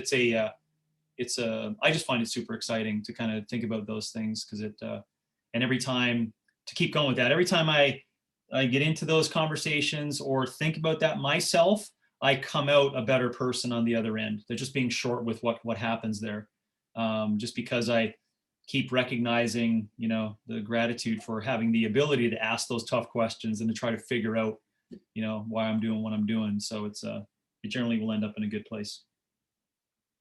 Yeah, absolutely. And I think for coaches and anyone in the health and fitness realm, this is important to just keep in the back of your mind that, again, facts do not uniquely determine values. Otherwise, everyone would agree on everything. But they absolutely do have a role to play in order to have these discussions around what we should deem good or right or just. We need to agree on some basic facts. Yeah. Let's talk a little bit about intrinsic versus extrinsic value, and then that will lead us into the fitness stuff, which we've talked about a bit already. But probably one of the most relevant and important pieces to this conversation is this notion of intrinsic versus extrinsic value, which we've talked about a little bit already. But the idea here is that we can all recognize that some things are only good insofar as they lead to other things. And the idea here is we would call these things having extrinsic worth or extrinsic value or instrumental good. So money, tables, computers, houses, usually, but not always, these are things or objects. So not always, but usually they are. And the idea is that they cease to have value, generally speaking, when they are no longer of use. So a table has value insofar as it can hold things up. If it has a leg that's missing, it can no longer function as a table unless you fix it. Or a BlackBerry phone. What's that? Or a BlackBerry. Right? Yeah. Man. Or a phone with a really long cord. That was like that was only 20 years ago. Yeah, not even. I mean, I'm like a gigantic Apple head, and it was 2007 was the iPhone, and people thought BlackBerry was going to crush them, and they were the lead in the market, and just no one even knows what a BlackBerry is anymore. Yeah. But yeah, I just aged myself. But also, I was just thinking, if an alien was just listening into your comment, I'm such an Apple head. The alien's now going like, what does he mean by that when he says Applehead? I'm trying to get this better understanding of this human interaction with these fitness coaches. And a blackberry. Is he talking about the fruit that has all those antioxidants? Is that what he's discussing there? No? And they do a research and it's like, no, apparently it was a phone that had a little ball and all these punch cards. He's like, oh, interesting. Aha, Robbie, that was a good one. Okay, back to the podcast. Hey, with all these declassified things coming out and all these pictures of different things, aliens might be doing that right now. That's right. That's podcast. right. We'll never know. We'll never know.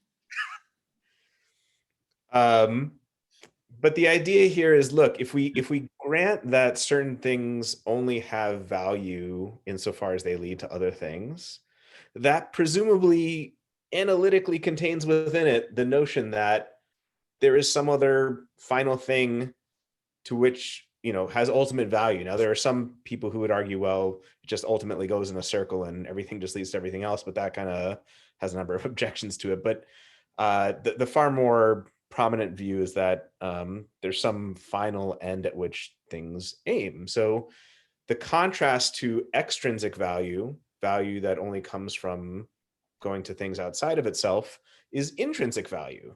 And typically, these are things like people or virtues. So Kant famously argues that people are intrinsically value in virtue of their integrity and dignity and autonomy. And then there are certain virtues that are worth pursuing, like justice and truth and beauty. For Kant, famously, if you wanted to sum up the vast majority of Kant's moral philosophy, the central moral sin is to treat a rational being, which in this case, we're talking about a person. Although, interestingly, Kant did believe that extraterrestrial life probably existed, and he included them among the moral beings insofar as they were probably rational, according to him. Mm-hmm. But the central moral sin is to treat a rational being which has intrinsic value as merely a means to an end. So imagine you're at the grocery store checking out and your checkout clerk has a heart attack and you're like, get me a new checkout clerk. So using a person as a object, that's the central moral sin. Or seeing someone, a drug dealer, using someone merely as a means to them getting more money. So that's the notion there. And of course, when we're talking about fitness and health, I know you've almost certainly had this discussion. I know I have. Weight loss is a means to an end. Weight loss is like money. Mm-hmm. Weight loss has no value whatsoever in and of itself. Mm-hmm. It is solely a means to more energy, better sleep, more happiness, in the sense of, like, if someone ties aesthetics to self-worth, which is something else you can question, but it literally has no value in and of itself. It is only valuable insofar as it leads to these other things. So lifting 600 pounds has no value in and of itself, insofar, except insofar as it leads to, I guess, maybe social acceptance or whatever it is you value. So that's really where this all comes in for the health and fitness crowd, is a lot of things that we think are worth pursuing, like Instagram followers or weight loss or, deadlifting such and such amount. We have to tie it back to, what are you ultimately pursuing? Yeah. And I have down here, it's definitely in, like, there is, yeah, it definitely is in the eye of the beholder as to what they determine to be intrinsic values, correct? That's the interesting, like how they see it. Just because I took down your point of humans, and the virtues of that, air, food, those have value as well, correct? Yes. Yeah, they have value. Yeah. I just have down that the eye of the beholder can help determine the value. That's what I had down. So who says what is intrinsic value, or is there is that well defined? I think it's an excellent question. And again, I think there are things to be said for either side, but I think there are some basic things we can agree on. So I think as coaches and people discussing this, it's absolutely true that for certain people, different things can have different relative worth. So, for example, whenever I talk to people about making meals, I talk about how there are 10 different values that can go into that: cost, convenience, health, performance, taste, family, social, all the rest of that stuff. And for me, if we had a 1 to 10 scale for each of those, I assign a particular amount of value to each one of those, and someone else might assign different values to different, uh, to different things within there. And then from there, as a coach, you have to help that person based on what they prize most highly. But that being said, so that's the subjective element. That's the, yes, there are certain things that can be prized more by an individual. But then there's the objective question about whether that is a right way to value things or not. And I don't care who you are. If you think money is an intrinsic value or weight loss is an intrinsic value, that is wrong. That is objectively wrong. Quite literally, they like demonstrably, it can't be an intrinsic value because it's only valuable insofar as it leads to something else. So there has to be that balance of, like, obviously the relative worth or weight that someone attaches to something, but also this, like, this is just a slip of paper. This Yeah. does not have value. Yeah. What is this leading towards? So it has to have that objective pushback component too. Good. Sorry. Good. That's great language. So thought that it leads to something else. Because I thought about how in fitness we have a really hard time of pushing the autonomy thing, right? Because we use this word, well, we use anyways in CCP, this concept of void. Like there's a void that's presented, and therefore that may help you understand what is valuable. And this is where, again, I got stuck previously on the money thing. Well, it's individual, because money can be, a placeholder. To your point, that leads to something that's more effective, like buying broccoli and purchasing a gym membership and home equipment during COVID. You know what I'm saying? So it's actually helping build upon something. Therefore, at that point in time, money is of significant value. And they found out that was the value, Robbie, because it became a significant void, right? It was a void in their life or in their existence that they seemingly needed to fill. And they came up with a recognition that was a value, because it was like a punch in the face. Holy shit, there's this void, right?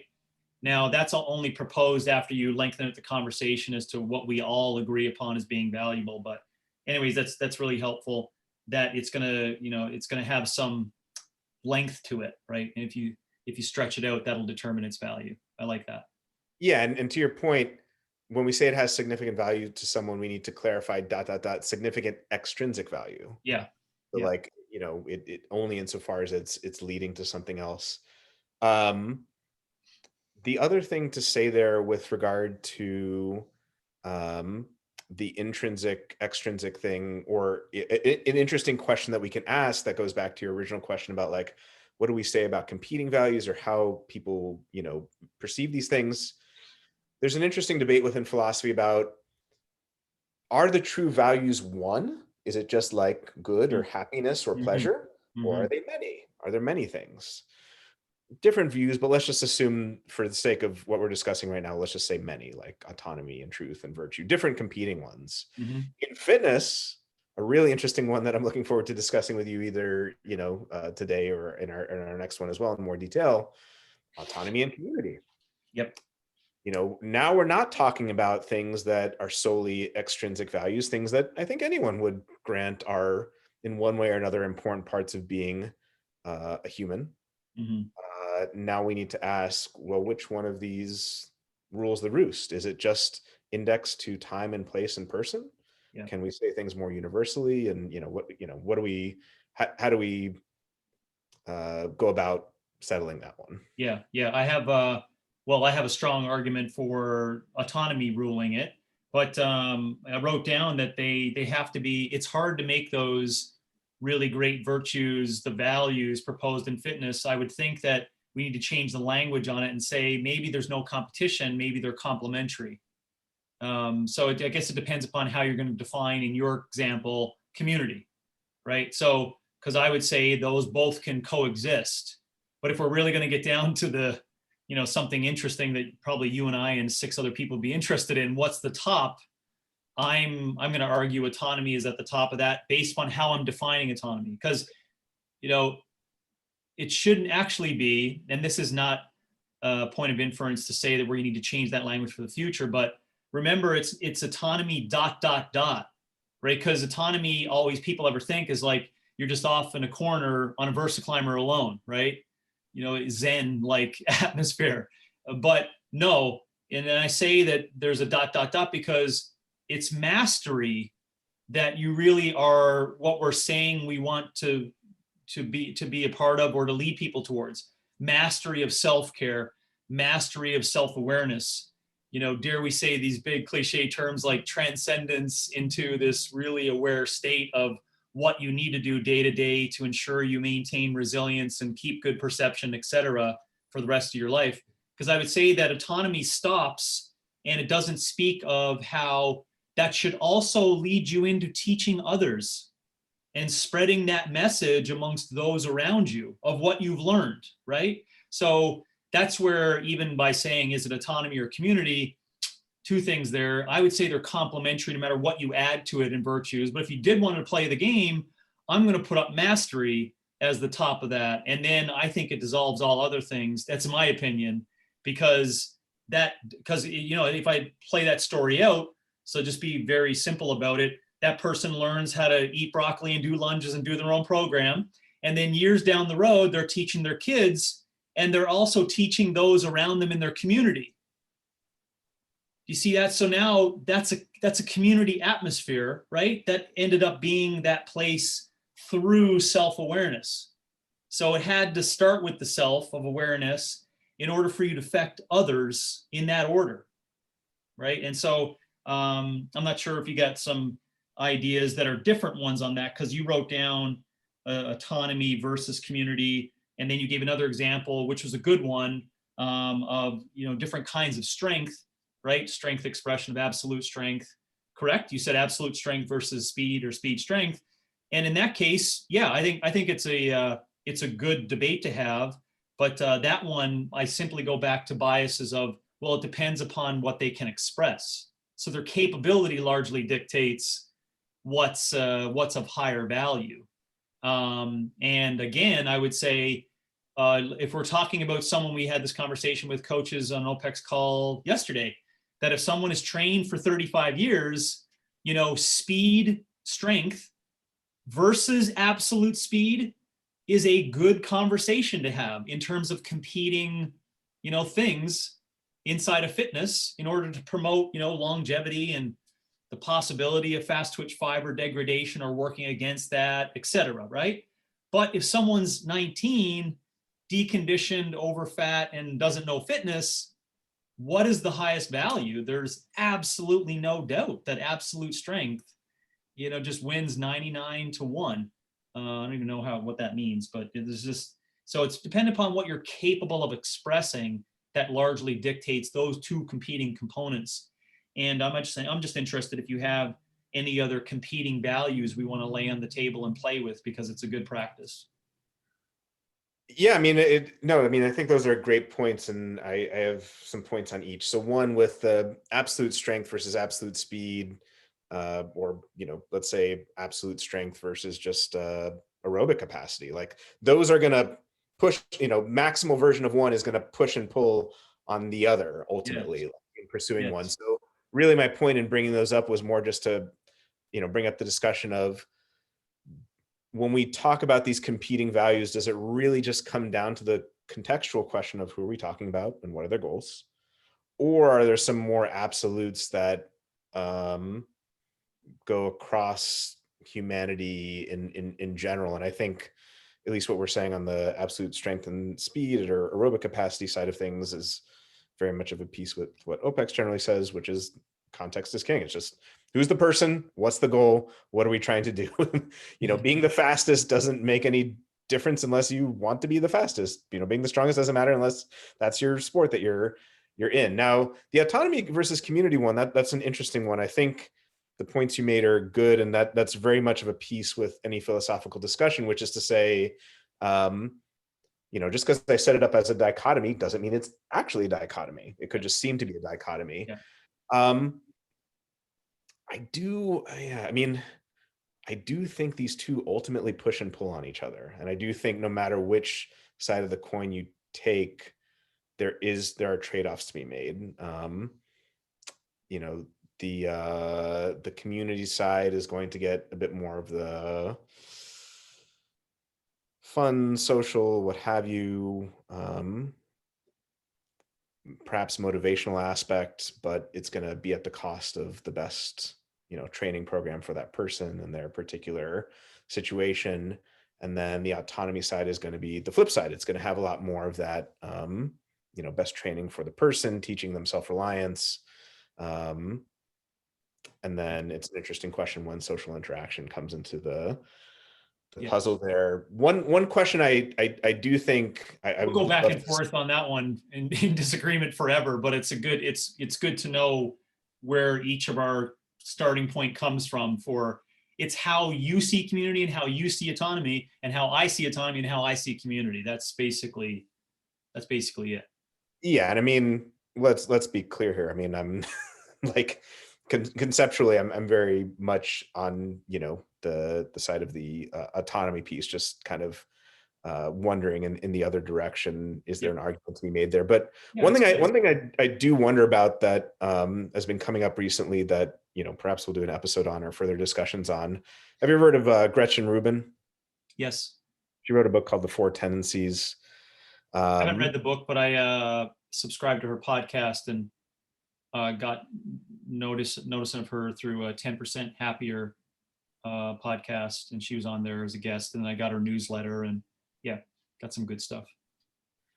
Yeah, so I mean, I've only heard about her through various things, and I haven't read the book in full. I've read articles about it, but one of the interesting pieces that I thought is relevant to our discussion here is, she has this classification of some people are upholders and obligers and rebels and blah, blah, blah, blah, blah. But the essential headline was, in her experience, and we, of course, need to scientifically and metaphysically ask, is this a case of humanity?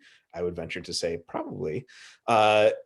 Most people are such that they tend to do better in whatever goal they're trying to do if someone else is holding them accountable.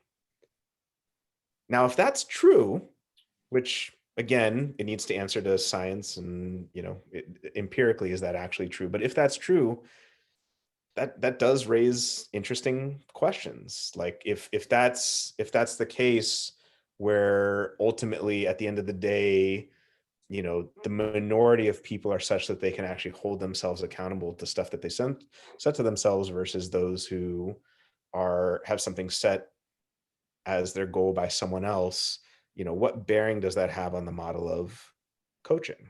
Right. Mm-hmm. So that's kind of what I think of in the realm of the autonomy versus community piece. I don't know if you have and I think people are capable of doing 2 times body weight deadlift and running for 2 hours.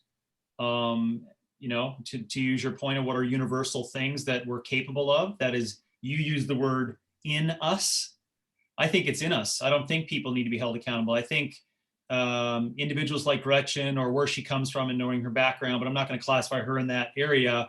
I would agree with you in the context of classification and archetype. Look at any religious model, Jung, background concepts. Those archetypes always have existed, right? Read Four Temperaments. You can go way back. And in general classifications and averages, they do exist. But you got to always ask, what was the intention of the setup of those archetypes? And in most cases, it's to box people into a classification that makes them feel worthy, that they have these intrinsic values that are inside of them, and you're a unique person, and this is how you should operate in this world. And that's why I believe even the language of you need to be held accountable to create success in those things is classically, I'm very sensitive to this, so I could be completely wrong, is a classic therapeutic paradigm conversation. It's a therapy concept, right? You have to be held accountable by other people in order to reach those specific things, because we're all going to work together and we can all help one another. And, you can't by yourself do this.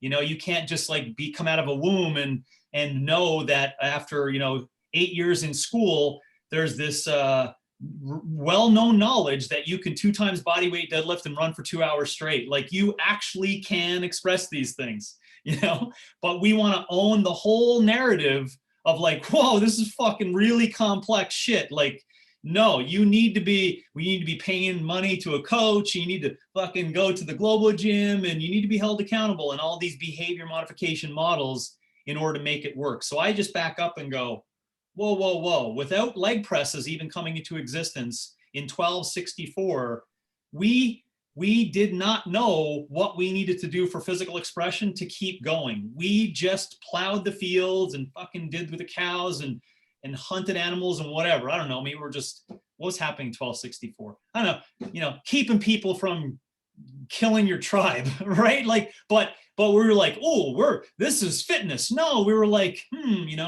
what happens when we get a whole bunch of people together and we learn how to throw spears and fucking defend ourselves? Oh, interesting. We need to practice this more often. They didn't go, wow, I can really rotate with these angles of degrees. And you know what I'm saying? It's like the necessity that went into people doing physical expression has been embedded in us for a fucking long period of time, But now, because leg presses exist, we're creating this whole story that people need to be accountable for good reason. Why? Because a shit ton of people don't know they have that free physical sovereignty within them. They don't know that. So I would agree with her statement on it for today. A lot of people have to be held accountable, right? For today. But does it make it right? No, it doesn't. Therefore, it's not a truth. It's an opinion around what can be successful for people. Instead, I think, which is what it's my life's work, by the way, a simple little thing, is to make more people aware of that. You have this ability. You should work out because you can and because it's for you. But you can doesn't say because there is a coach available with groups who are all going to get together and do this. No, it's inside you. You have the ability to make decisions and have choices. And Jesus, there's YouTube, there's multiple books, there's a lot of this experience of the craziness that you could go, why be a part of that? Yeah, good question. Just, walk every day and lift rocks, and you can eventually get to this universe. There's a lot in there, but you asked the question on the universal standards, right? So I'm gonna drop one, right? 2 times body weight deadlift and run for 2 hours at a steady state. I think humans are universally capable of this. Is there percentages in the 0.0 whatever that people can do that today? Yes, but that doesn't make that the reason why we shouldn't have that as a universal standard of expression, right? And so you asked a very hard question indirectly in there, and I've been going on too long, so I'll stop after this. But, do we take it one at a time, every individual? Oh, this is where you are, and this is what you could be capable of. Or do we just say, is there a universal standard we can say people can express? And then let's just get on with it. Let's just fucking, let's get past all that horseshit drama in the middle that we do with it, right? Even including words like behavior economics, which sidles up really closely to this accountability hypothesis, right, for exercise, which just drives me insane, obviously. And let's just say, that's what you're capable of. And so if someone's like, I will never do that, you can go, you're probably right, but it doesn't mean we're not going to make the attempt to strive towards it, right? And all the things that work towards that, which you and I know are what? Motor control activity, full body patterns, easy aerobic. It's the same, program. It's the same program.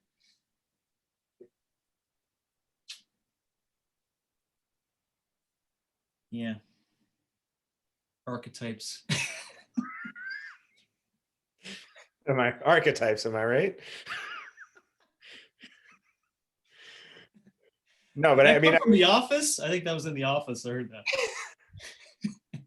oh, so much in there. It's like, if that was like a finishing point where if the camera went around the room in the office atmosphere, people would just be like, archetypes, hey? what just happened? No, but I mean, there was so much in there.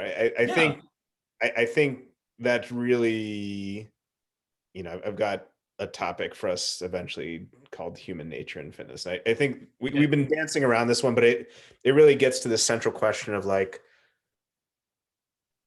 what things should individuals themselves be in control of, and what things should, be the role of a teacher or a coach or things like that. Um, you know, does not necessarily Gretchen Rubin's, but like you said, they're Jungian archetypes. There are all these different archetypes. What's empirically the case? Is it empirically the case that humans are such that they can self-motivate themselves to deadlift 2x body weight and run 2 hours at a time? Or is it such that they need a third party to get them to actually do this? That is an important empirical question. And that does bear on that fact value, distinction. But Yes, go and ahead. I'm going to say yes and no. That's my opinion. I wrote down here based on your question in the book. Your existence brings about a chance at health. Your existence brings about a chance at health. It's up to you to achieve vitality. That's not fitness's responsibility. Once you come out of the womb, you have the opportunity. You have the opportunity, and you can't tell me you need, well, I should say that you can't tell me that you need, like, oh, no one told me about this. Like, there's been a lot of stories, a lot of examples, right? I mean, yeah, you are right. That comes into a really tough conversation on, do people come out of the womb and have the accessibility to this information? My opinion is yes, right? They do. They do. Now, are we going to hum and haw over, oppression of that information, or they don't get the chance to see it, or education, or whatever? Okay, cool. But the fact remains that like I would say, the book has been written on that perfect program design for vitality for fucking thousands of years. Thousands of years. And of course, you got to stretch that out to describe it. But anyways, I think that your actual existence brings about a chance at health just by you come out of the womb. You got an opportunity for it. And I have much more to go on for that, obviously. But and I always tie it in, Robbie, for those who are interested just in that point of, I always tie it into biology, not downstream culture or sociology. That's where we get really effed up in that. I go back to biology. It's like we have these muscles, right? Like, man, we rotate upright, bipedal work, have the ability to actually throw something. Just imagine. So it's like they're there. Hamstring insertion points, right? They're not there for leg curls. No, they're there to go really long for long distance, or if you go to really fast rate, it could increase your power.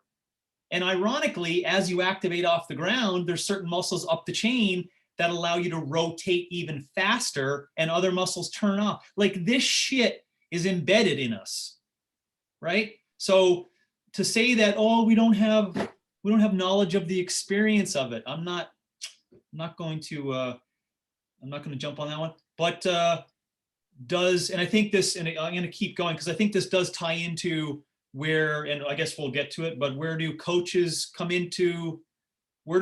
fit in on proposing that today? Like, where do they fit on that? Right? So to the point, if you just think that people will figure it out for themselves and they have it embedded in them, what are we doing? Where do we come in?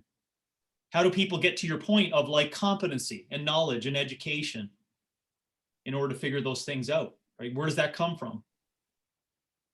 And should there be humans that teach people that? But where I'm gonna caution is how the accountability turns into dependency and a whole shit ton of mediocrity. That's what it turns into. And listen, it's been 20 years of that, so that's why I'm like really itchy on the accountability aspect. No, I totally get that. I mean, and I think, this is something we can definitely discuss in more depth in the future, but I wonder about similar type things. Um, we have the ability to learn morality. We have the ability to learn math. We have the ability to learn language, not in the absence of being taught those things. Yeah. Yes, it's partially experience based, like you would learn morality from your parents and your teacher and your culture, but ultimately, kind of like you've been proposing in fitness, you come to a point where you can evaluate moral claims for yourself and go on to be a moral individual by yourself.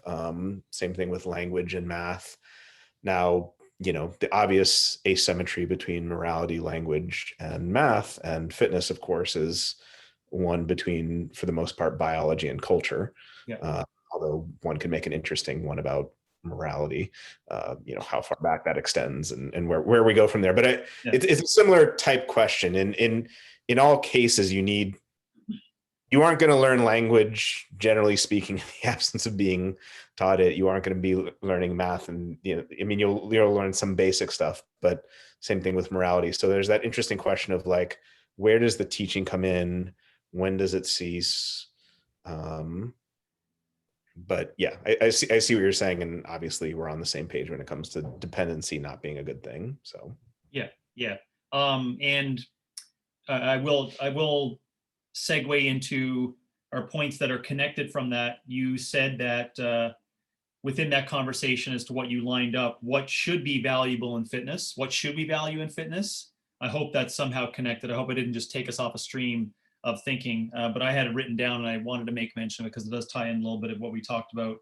And I stated that individual physical sovereignty, or the knowledge of it, autonomy, towards mastery, like self-programming, and the knowledge of the way to autonomy is what we should value in fitness.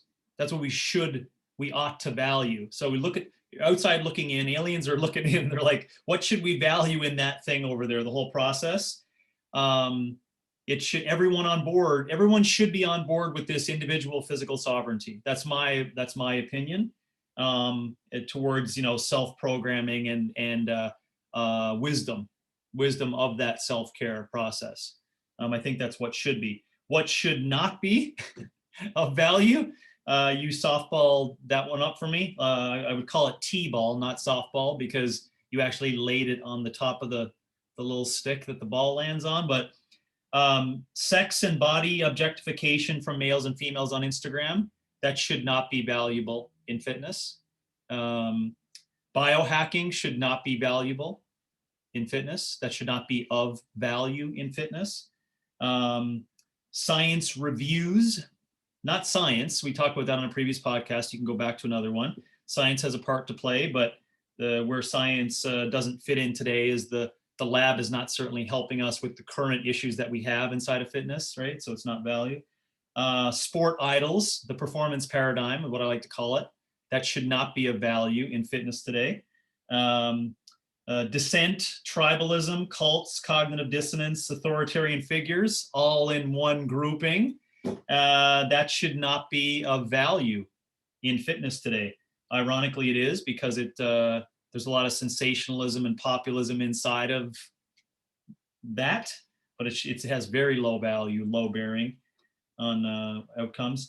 Performance or therapy education, heavy one, but that should not have value. And that's where I said another time we may have to talk about nutrition and functional health nutrition value, because that leans into that point there in terms of especially therapy. And on top of that point, again, trendy diets, right? That stray from what the planet gives us for resources based upon where we are locally and what our lineage says works really well for us for this defined aspect of living long and prospering with good mental acuity and good physical function and resilience. That doesn't have, we should not value that in fitness. Now, ironically, if you were to say, take our biases away and step outside of this and just come into fitness, like you're just born into fitness as if you didn't know about what it was, which is kind of funny. I should write a book just on that, what was it, Stranger in a Strange Land, with a recap another human coming in and just figuring out, because I could write chapters on how people perceive what people are up to with physical expression. It would be humorous in my mind anyways. It'd be two people buying the book, me and you. But if you look at the list of that, what I state, what should we not value? Body objectification, biohacking, empirical science, right? Or nutritional epidemiology, just to get your hairs up on the back of your neck. Sport, the performance paradigm, tribalism, performance education, trendy diets, like that's fitness. That's fitness. And that is what is front and center in terms of what, the whole movement is saying, what people should value. And that's, so that's my point on just those two. What should we value and what we should not value? Because you asked, and I wanted to make sure we fit it into the value podcast. So we should not value everything we currently value. Touche. Value that which we don't value at all. Yes, let's do that. Got you. Got you.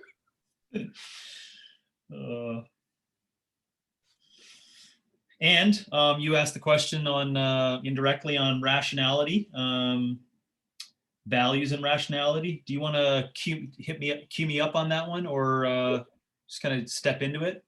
Yeah, absolutely. Yeah.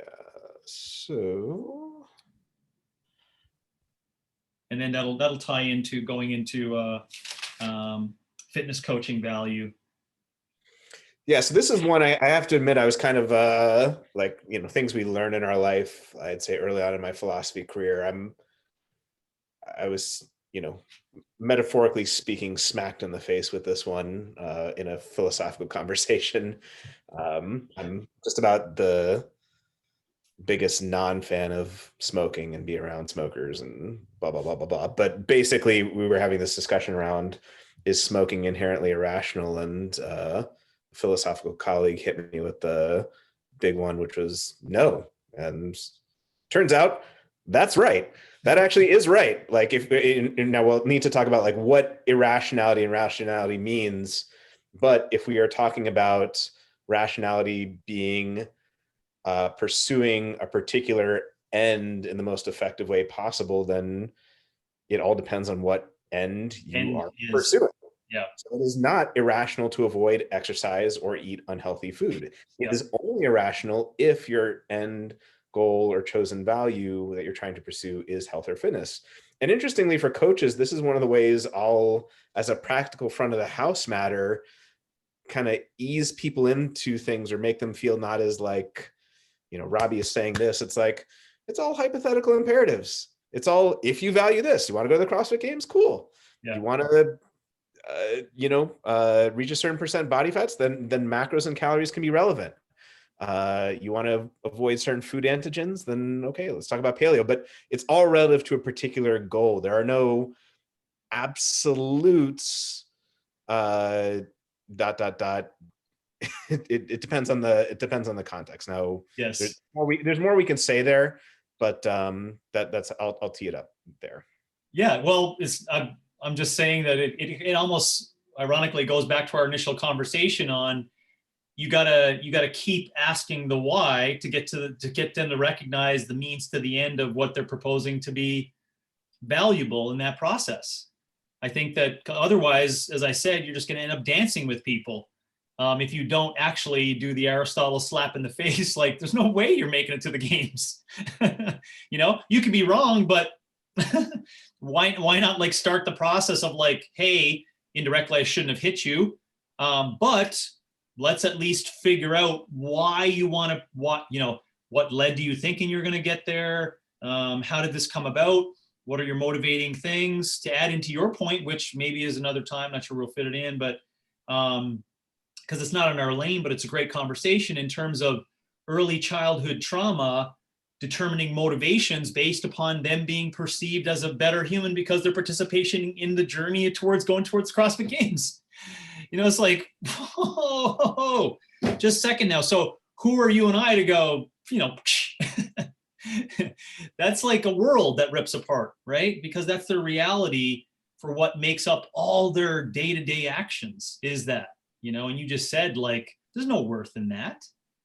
That's indirectly what they got from that. So I think for those really heavy ones, it goes back to what you can go back to the early part of the podcast to listen to, which is what you taught us here today, is you got to stretch that out like a philosopher and then ask the why about all those points and really elongate it.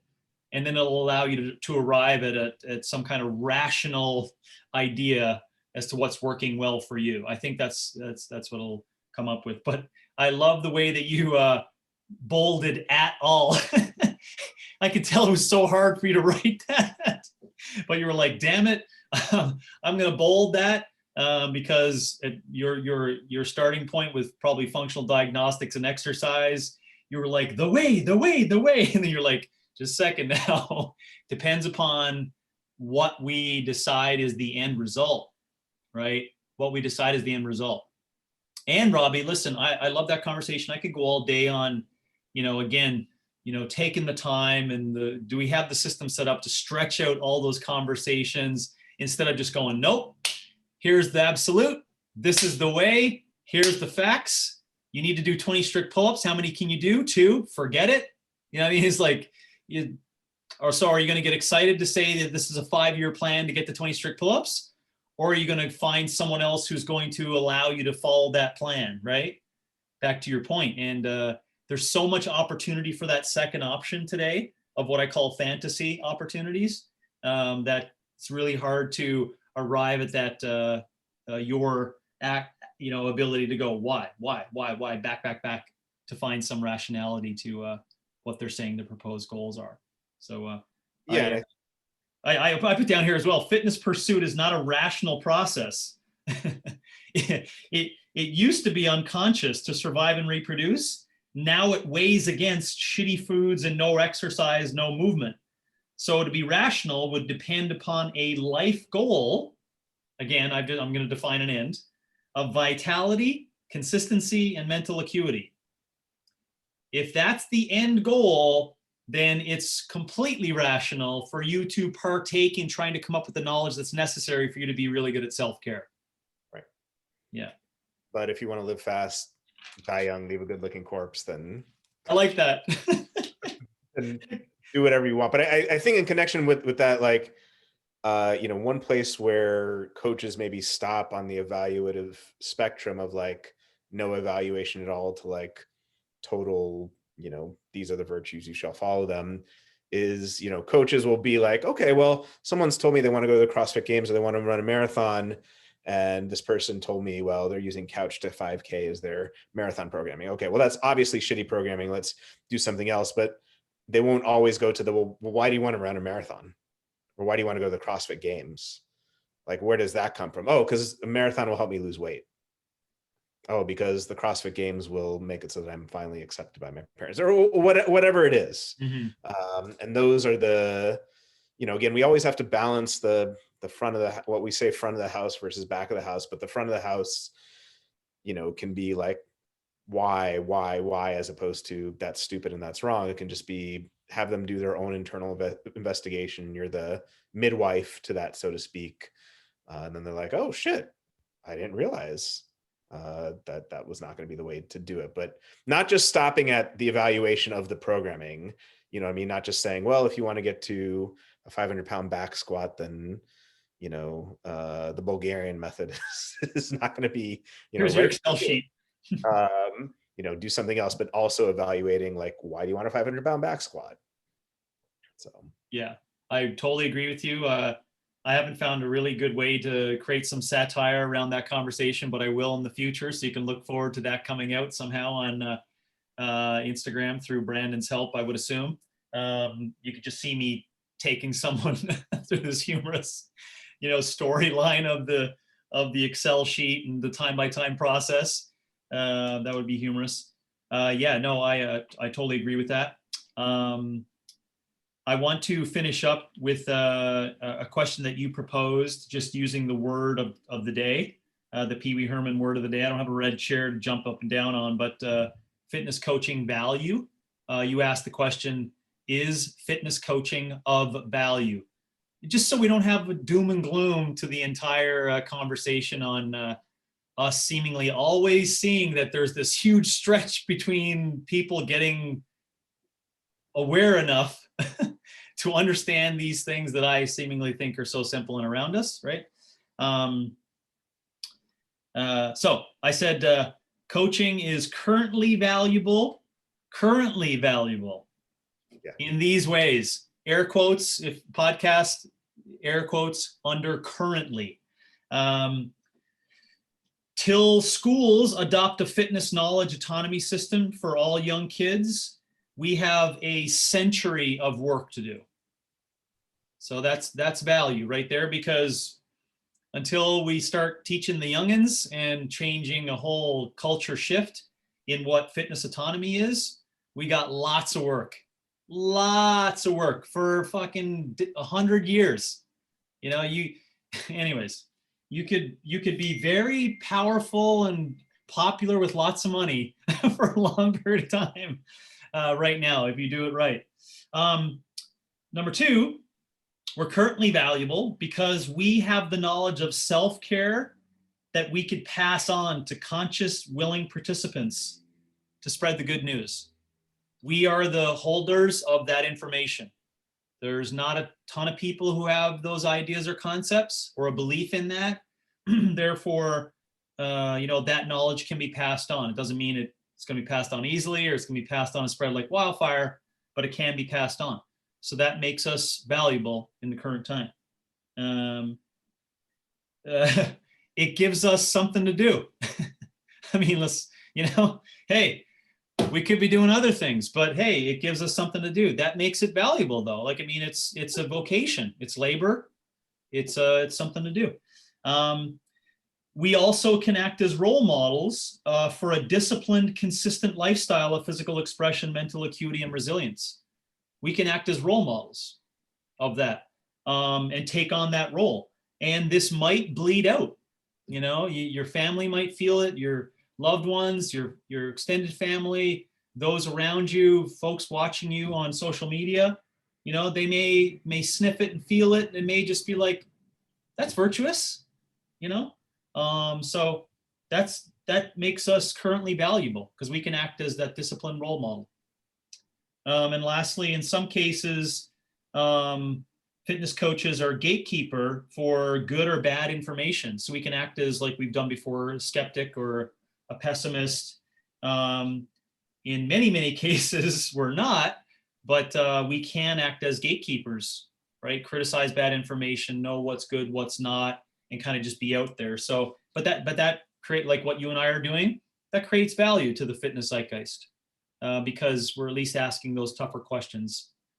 So that I think that is where there's fitness coaching value. And then I think that what value should we try to instill in our fitness clients? Probably another time, because I think that's a lengthy episode of going back to your point, I think, on coming down the road to talk about human nature and these possible embedded things and what we can use as beacons, and to rehash what I talk about for those beacons of support for the values I'd love everyone to kind of be aware of, which is, the self-care thing towards physical sovereignty and mental acuity and vitality. Any thoughts on that? All righty. No, I mean, yeah, no, I mean, I figured as much with the, I knew currently or ... for now was going to be a very prominent piece of the puzzle. And that is something I want to discuss further, but yeah, I mean, and then the fitness client question, that will be a question, of course, will there continue to be fitness clients long term? Yeah. This project is actually finished, but that's right. I agree that it's a very long project, and I agree with the list of things that coaches can currently be helpful with. And then, I think a question to discuss later down the line is, like we were saying before, like what things are good and how good are they? Like, what kind of good is this in society? Do you know what I mean? Like, what level of good? There's like scratching an itch, and then there's like,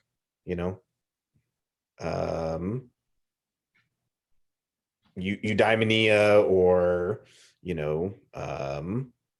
nirvana or something like that. I mean, like the